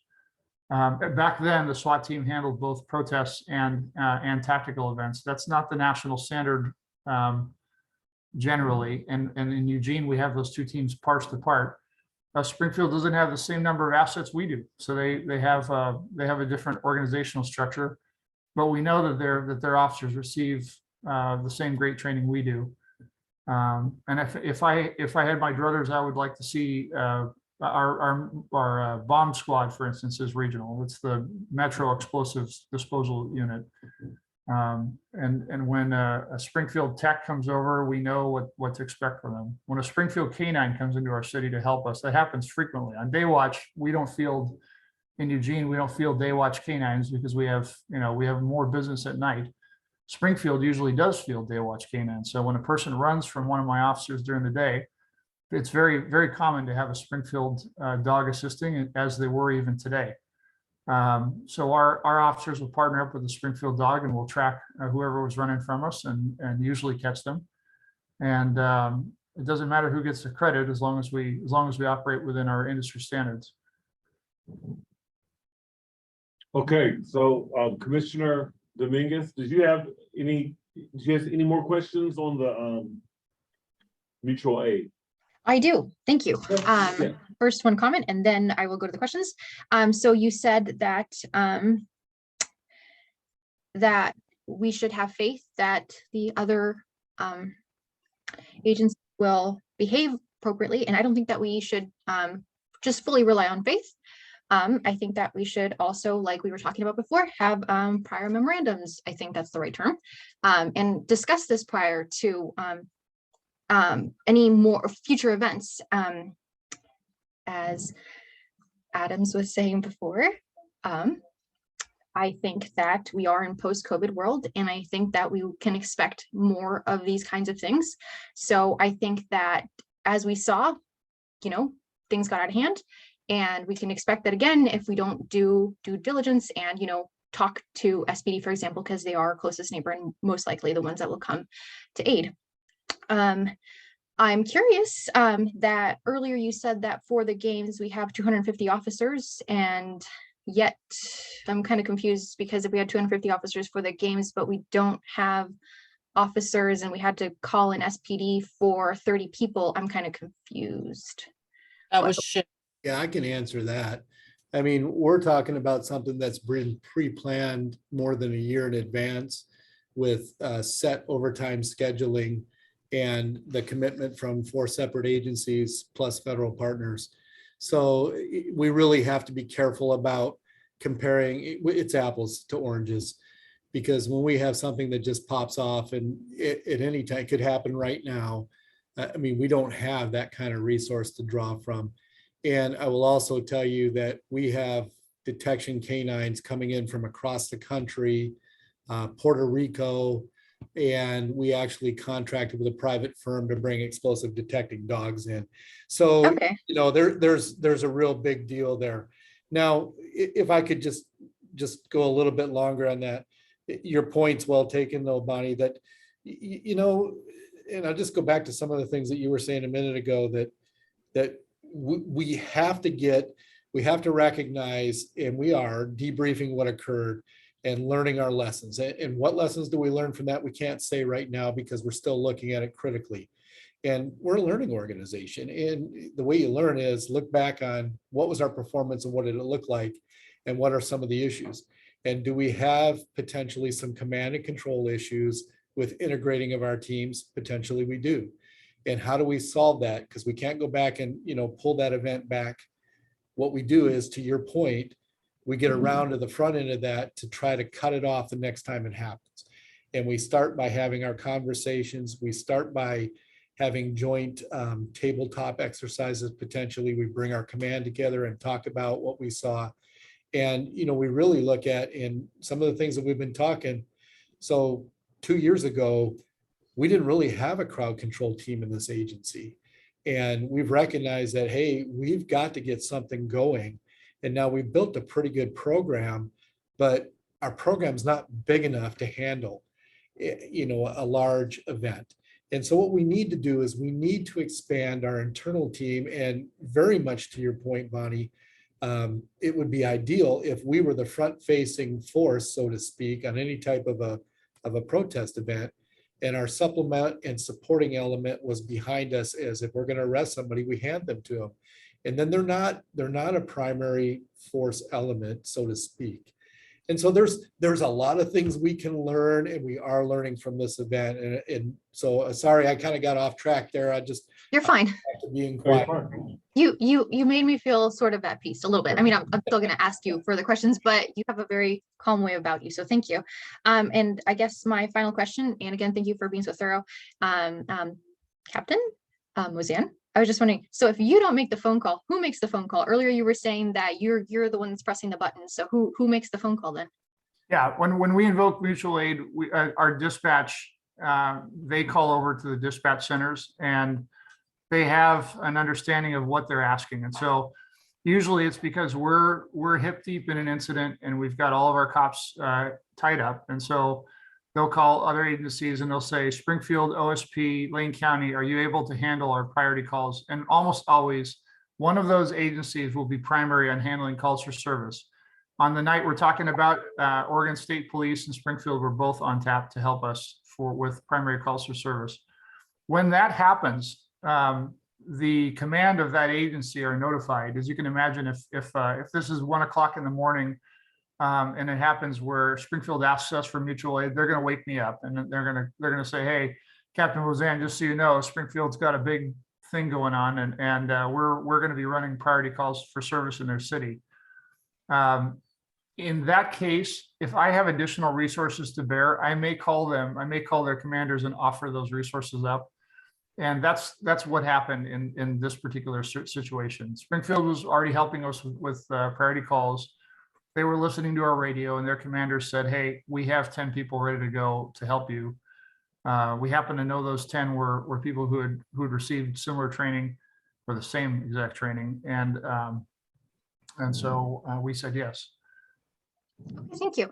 And finally, Sergeant Michael Ware, did you have anything to add since you're here? Yes, please. Great Vice Chair move. Yes, Sergeant Ware, do you have anything to add? No, I appreciate you guys allowing me to be here and participate. I think once all the dust settles from this incident and everybody gets to actually see what happened, all the reports that were written from our perspective, and Counselor Dominguez, you've got a side from people that you've talked to, but once you see the reports and videos, you will be extremely impressed with the performance of the officers, particularly our EPD officers that night. They stood there for hours and were brutalized verbally from these people. And they expressed their intent verbally to us, what their intent was that night with that location we were at. And our officers saved that location. And that's our job. We don't get involved in politics. We're there to save lives, protect property, and that's what we did that night. Okay, thank you. Thank you. Okay, so now we're moving on to the final edits on the de-escalation policy 820, and I'm gonna turn it over to Sergeant Smith. Good evening, everyone. Again, I wanted to thank you all for all the work that you do. I'm offsite in Lincoln City, so that's why it kind of looks like I'm sitting in a dog park with my dog at the moment. So I wanted to kind of give the timeline on the de-escalation policy just to kind of frame where we're at with it. So as you know, the chief brought me on contract in September to prioritize the accreditation and implementation of the House bills and Senate bills to ensure that our policies, that we were in compliance with that. And then thirdly, as well as implementing the House bill and Senate bill language, I was looking at aspects of the ad hoc committee recommendations to see where the House bills kind of crossed paths with some of the language that we were adding. And so in February, I picked up this policy and began looking at it and getting feedback from internal concerns as well, that the current policy was pretty vague. I think in its entirety, it was like maybe a page or a half a page. And so the feedback from the employees was that it was too vague. It didn't give enough direction, which left them confused as to what they were supposed to do with the de-escalation. And so after looking at the aspects of the House bill language we needed to add, as well as the internal concerns, and then feedback from the crisis negotiations team, the PCERT team, training division, is that that we probably needed to do a total rewrite on this policy. So that brought us to March. I wanted to bring it before you guys. I ended up not being able to get it to you guys until April, it got bumped, but then we looked at it in May, we looked at it in June, and we're taking another look at it tonight. So to bring those up to speed is that from the last meeting, there were some concerns brought up in regards to wanting to add some language in 820.3. Vice Chair Dominguez asked if we could incorporate some language to mirror some of the recommendations from the ad hoc. In 820.3.1, Counselor Ye asked if we could address the fact that de-escalation is not only for citizens and individuals in crisis, but also that it should be something that also is prescribed by police officers at those scenes as well. And she wanted to see if we could add language to that effect in there. And then let's see, I wanted to say there was one more. I think those were the two main points from the last meeting. So the chief approved the changes. I added the language in 820.3 as well as Counselor Ye's language in 820.3.1. And so all of you received that draft. And so tonight I would like to, give you opportunity to discuss whether or not those capsulize what you were wanting and what other areas. It's my hopes to move this towards the finalization phase since it's been already a 6 months process for me with this policy. Okay, Commissioner Nguyen. Thank you, Mr. Chairman. Sergeant Smith, back to 820.3.1, de-escalation techniques. I just need clarity as far as like minimum encourager. Who are the minimum? Who are the encouragers? What are we talking about here?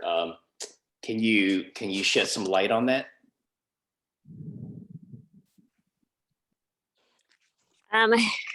So what I chose tonight to not bring one of the crisis negotiations team members on, since they had been on the last 2 or 3 times with us. But the language that, am I on mute? Okay.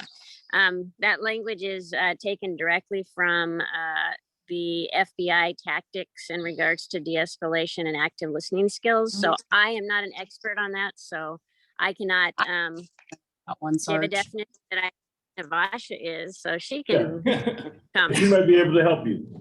Yeah, so Navasha? I'm a negotiator, and one of the active listening skills is minimal encourager. So what that means is as you're actively listening to somebody, you're using things like yes, and you're kind of like nodding your head. Okay, tell me more. Okay, yeah. So those are the minimal encouragers to just kind of keep people talking, because a lot of times what we find is sometimes people just need to vent. So using those minimal encouragers is kind of just saying, yeah, I'm actively listening to you and I want to hear you out. So I want to make sure that you're realizing that I'm still present in this conversation with you by using those minimal encouragers. Mm-hmm. Thank you.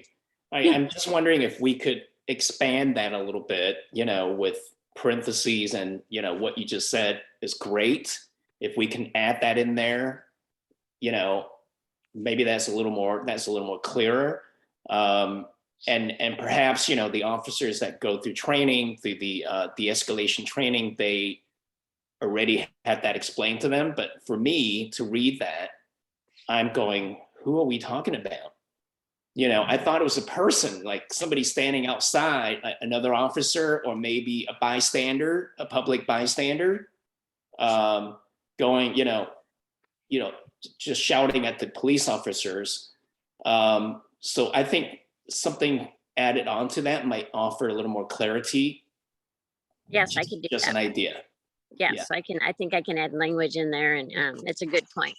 Thank you. And rather than me coming back again and ask another question later and raise my hand again, I just noticed that there was a missing word in part 2 or number 2, where it says allow the subject appropriate time to respond to direction, and then bullet point 1, use requests rather than the commands without, whenever possible? Is there rather than, because there's no then in there?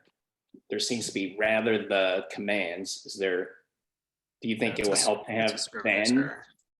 Yeah, I think it's the type of, I think it should say use request as rather than commands. Yeah, so I think another word added in would help. Okay, that's all. Thank you. Okay, yes, I can fix that. Commissioner Shivers? Yeah, so I first I want to commend you getting your feet under you so quickly, Sergeant Smith, on all of this. I know you have done a remarkable job. I think my disagreement with this policy is the same as it ever was, and it's one of philosophy. I cannot imagine if we wrote our laws with the word should. It is deeply upsetting to me that we go from the ORS policy where the peace officer shall do these things, take these steps to actively de-escalate situations, to frankly a bunch of cop-outs at the end. We should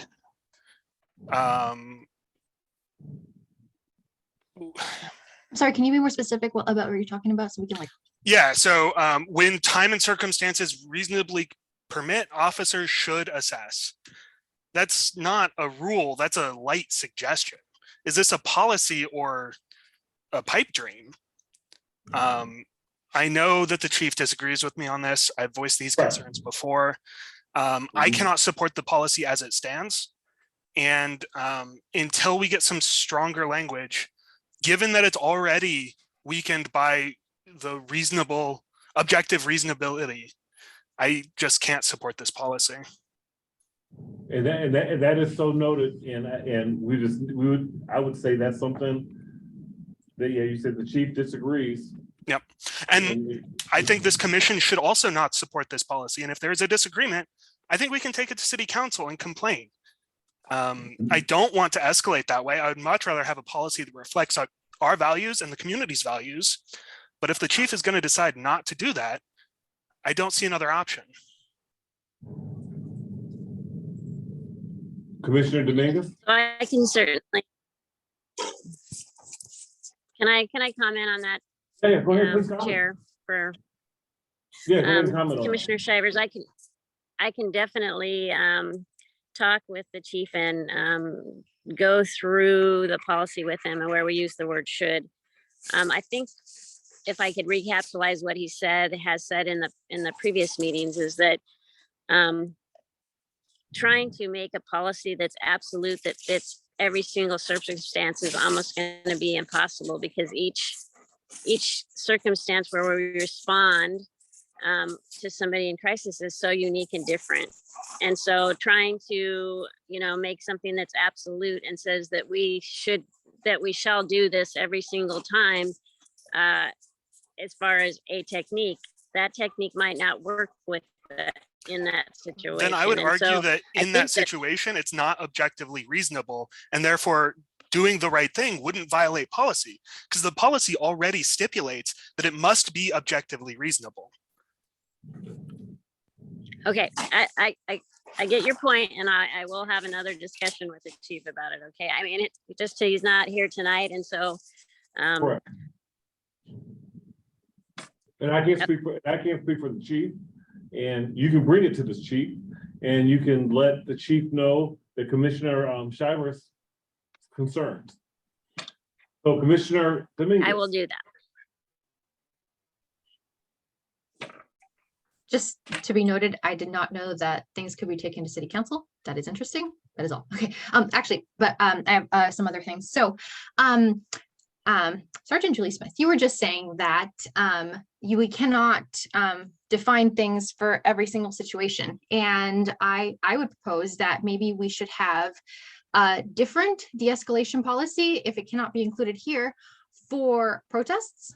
I think that maybe they are pretty different, and maybe that would be something that we should consider, given that from what I saw, as I stated in the article before, de-escalation did not seem to be something that was being used there.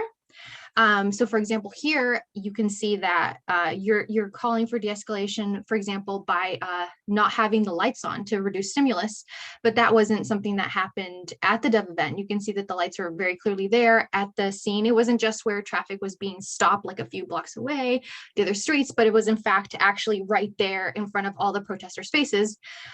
So I think that maybe if that was in a different policy, then we could be like, maybe don't start with that. Like police just arrived and they can be there and have a presence, but they don't necessarily have to, be escalating the situation with the lights when people are just, as far as we know, what's the word?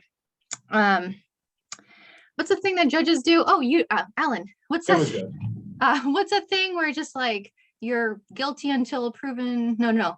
The presumption of innocence? Presumption of innocence. Thank you. So we're presuming that they're innocent, at least to start.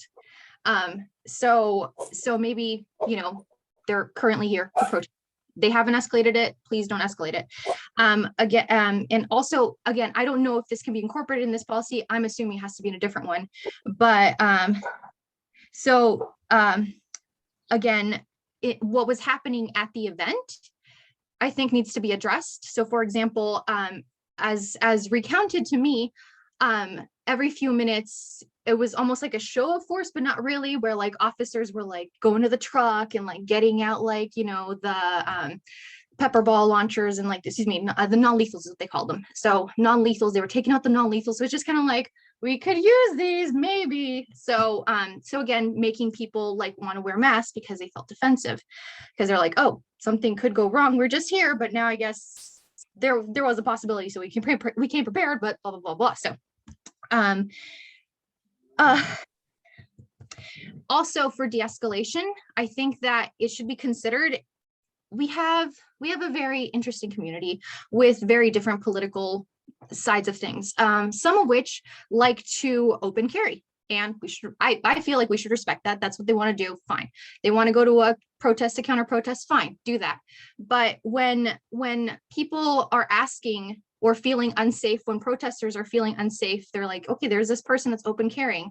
I think that if they're requesting that, I think that an officer should be posted near such a person, because you're telling them, I'm defending this building, I'm defending you from this other person, rather than having to have them create an Antifa. My understanding is that Antifa was trying to protect people, supposedly, I don't really know, but it kind of seems like they were trying to protect people that aligned with their thoughts. So if officers are going to be protecting a Dove building that has a certain political alignment, then they should also be protecting the protesters that have a certain political alignment as well. So to really present themselves as not being biased. And again, I think that this could be in a possibly completely different de-escalation policy that specifically addresses protests.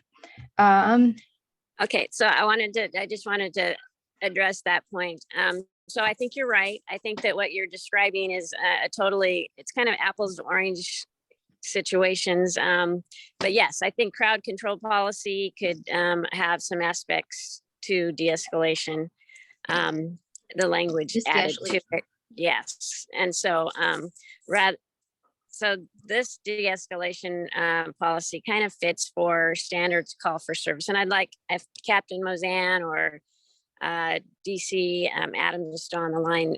I wasn't there for the incident, and so I think that they could speak towards those aspects better for being at the scene rather than me. I'm not an expert on everything, and I wasn't there at that time, but I definitely understand your point, and I think that what I hear you saying is that perhaps maybe we need to look at our crowd control policy again.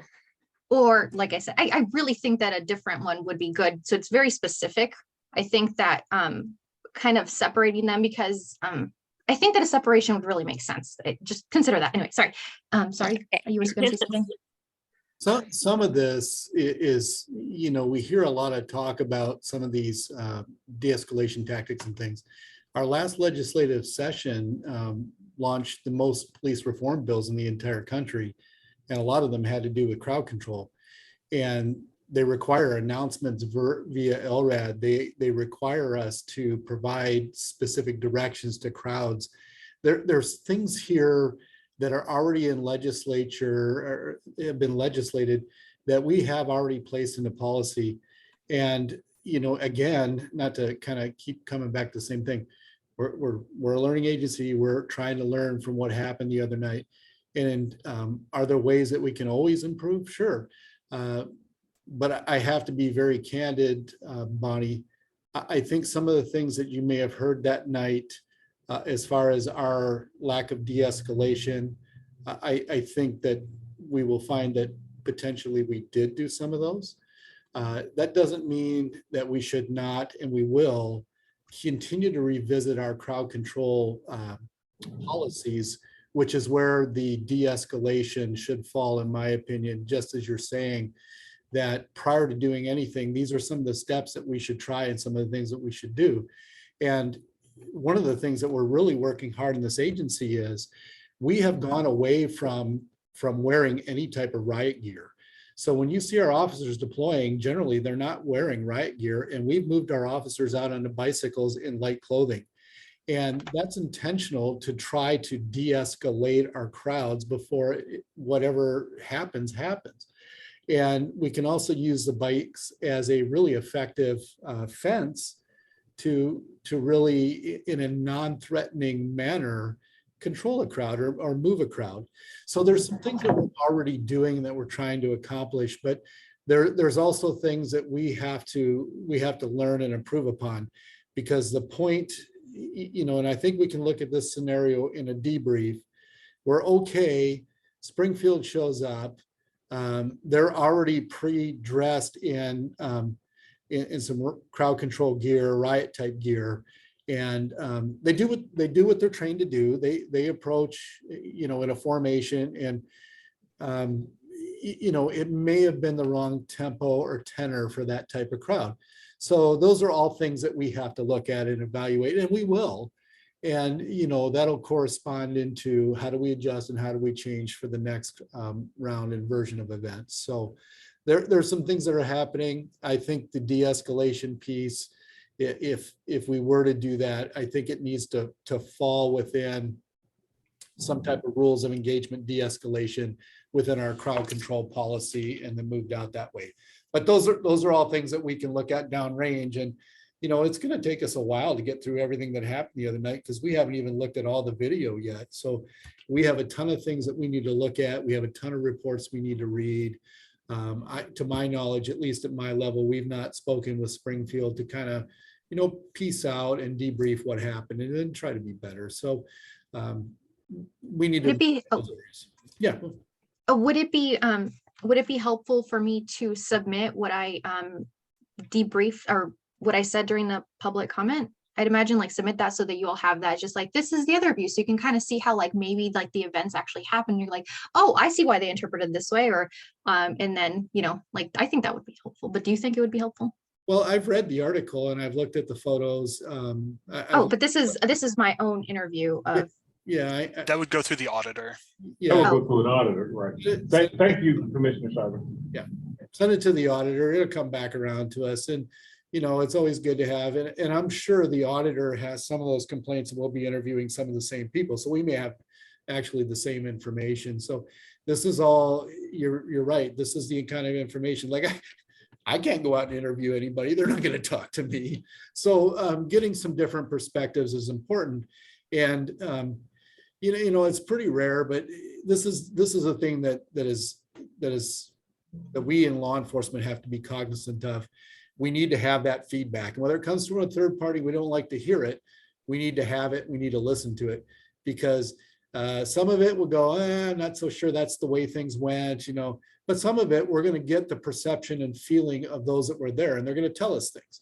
And so if the bright lights were, you know, were an aggravator out there, or, you know, anything, whatever it would be, we already know from reading the article that when Springfield showed up, that according to the article, there was a different feel in the crowd when that happened. And so those are things for us to be aware of and go, hey, ding, you know, if we're going to do this again, maybe we don't do it in that manner. We do it in another manner, or however we play that. I don't know. But yeah, send it to the auditor. We'll get it. And, you know, it'll come into a package to all of us when this whole thing's adjudicated and we look at it. So. Thank you for really listening. I really appreciate that. Okay. So we have no hands up. I'm going to get to our closing statements. We have, we're right on time. We have about 5 minutes. So why don't we start with Commissioner? Oh, wait, Sharp? sorry. Since Oh. it's on topic, may I go first? Just sort of on Go topic. ahead. Yeah, I'm so go sorry. ahead, go ahead. My closing comment is, I would really like a follow-up about the ID tags, the DPSST numbers. We had previously talked about those being put on officers. And in the videos, I would have just, like every once in a while, it's kind of hard to tell who was EPD and who was SPD. And I think, again, differentiating EPD officers from SPD officers so that people, like when people were saying, oh no, SPD is here now, like I think, you know, that when they see that it's SPD and it's not EPD that's doing things, I think that looks better for EPD in our community and kind of continues to build that trust. So I really think that it's important that we follow up on those DPSST numbers. And finally, I'm just kind of curious. I would be really scared too. So I'm just proposing it, but I don't know if I would actually do it. Is there any way for me to go to these events and just kind of stand back and watch and kind of observe these things? Because like then I could be a person that was there rather than like going to interview people and being like, I don't know who you are, but you're talking to me and thank you. Also, you're covering your face and this is awkward, but thanks for letting me interview you. It would just be nice for me to be able to say it firsthand or be able to. Chair Boggs, if I could just take 1 second. Yeah, go ahead. Bonnie, to your first point, everybody's been issued DPSST tags to be worn on their crowd control gear. That should already be done. All have been issued. And Okay, great. Absolutely, yes. You can come stand, if we're ever on a line or doing something, you can come stand behind us and watch. Absolutely, not a problem. Okay. We'll make it happen. Thank you. I can confirm that the numbers are on the uniforms and so those were already ordered and I've seen officers wearing them on their uniform day to day, but they're only required absolutely during crowd control. Commissioner Shivers? You can also become a legal observer, Bonnie. There's a variety of folks who employ legal observers with little green hats that set you apart from the crowd and give you some other avenues of discussion on that. For my main comment tonight, I have not addressed it this meeting because I wanted to really focus on the de-escalation policy side of it, stuff before us. I can see Dove Medical Center from the front of my house. I know that a lot of the officers here are being very circumspect and kind in their appraisal of the situation. My reading of the situation is that the people who showed up at Dove Medical Center that night showed up for a fight. The people who were not interested in that went to the earlier protest at the federal courthouse. And that a lot of the younger folks who went to Dove that night were not comfortable with the earlier daytime protest for a variety of reasons. I think it is, as somebody who's been to many of these protests, both the daytime version and the nighttime version back during my college days, anyone who did not expect rocks to be thrown, did not expect protesters to throw stuff at the Dove Medical Center building is a fool. I would happily see Dove leave town and never come back. Happily. I think they spread misinformation and they trick vulnerable women into making the choice that they prescribe. I don't like them at all, and I heartily oppose them at every level politically. But the protesters who went there that night were not ignorant of the reason that they were gathering there. Okay. Commissioner Davis. Hello. I don't have any closing comment. Thank you. Thank you. Commissioner Lemon. Thank you, Chair. First, I just want to thank Cahoots for coming and presenting to us today.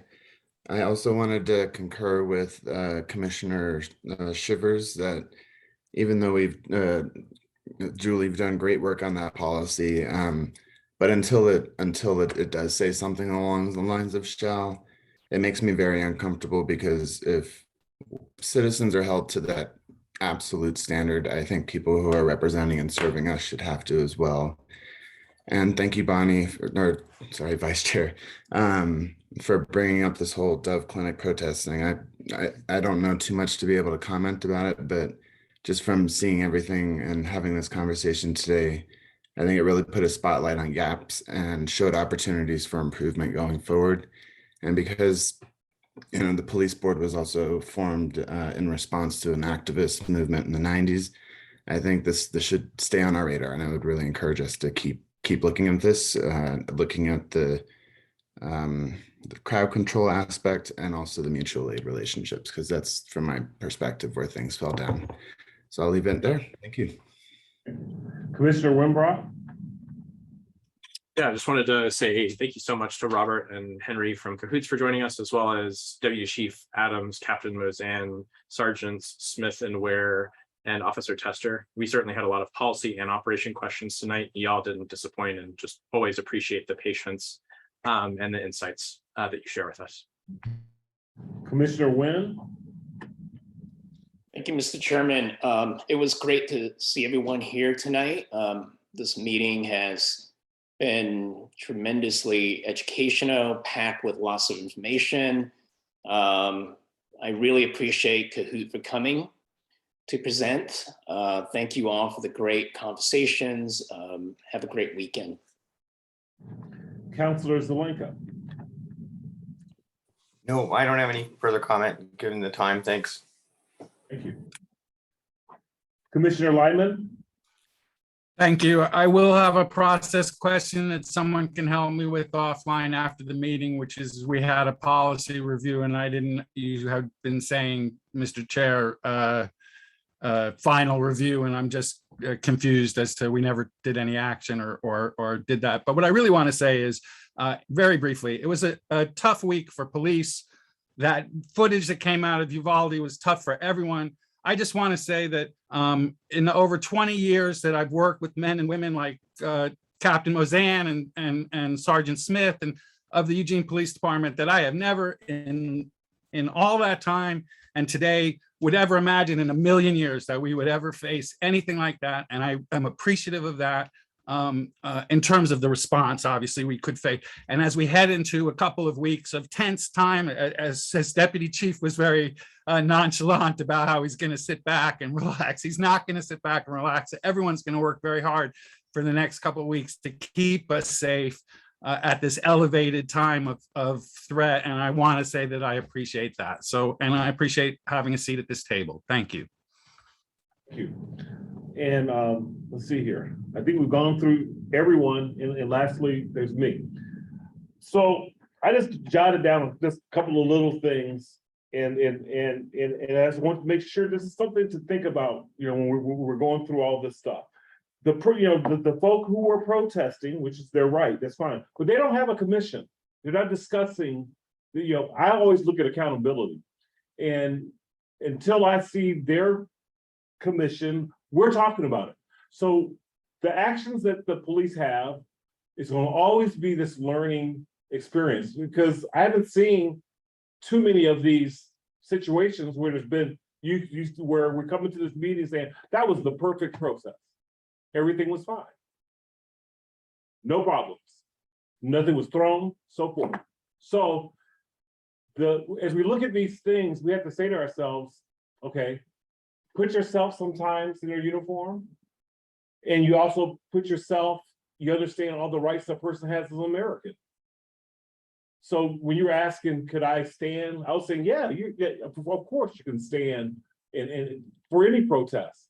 But then when you start throwing things, so and you say, well, we can't say their name. So so the point is, the hunter who's going after the lion, until that lion can write down about how that story went, well, it will always be the hunter has done this great hunt. We'll never hear about the lion eating him. So there's always two sides of a story. Let's look at things at the whole picture. We're talking about a report. Well, that's one report. That's one reporter. We can't take his thing as what this one person has said as the gospel. That's one view. And then when we say, well, I saw this, I saw that.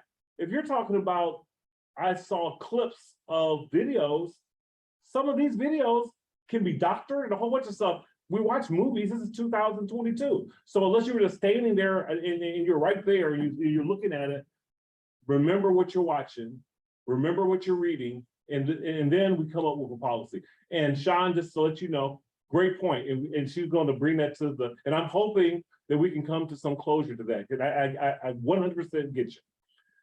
Thank you, I appreciate you. Sean, you want to be giving me a call, because we're going to be talking about this process for hiring. Getting us to joining our board. We had some conversation. And Judge, Commissioner Lyman, I'll stay on if you have a question for me and Holly. Stay safe, everyone. Have a good one. Concluded. Thanks you.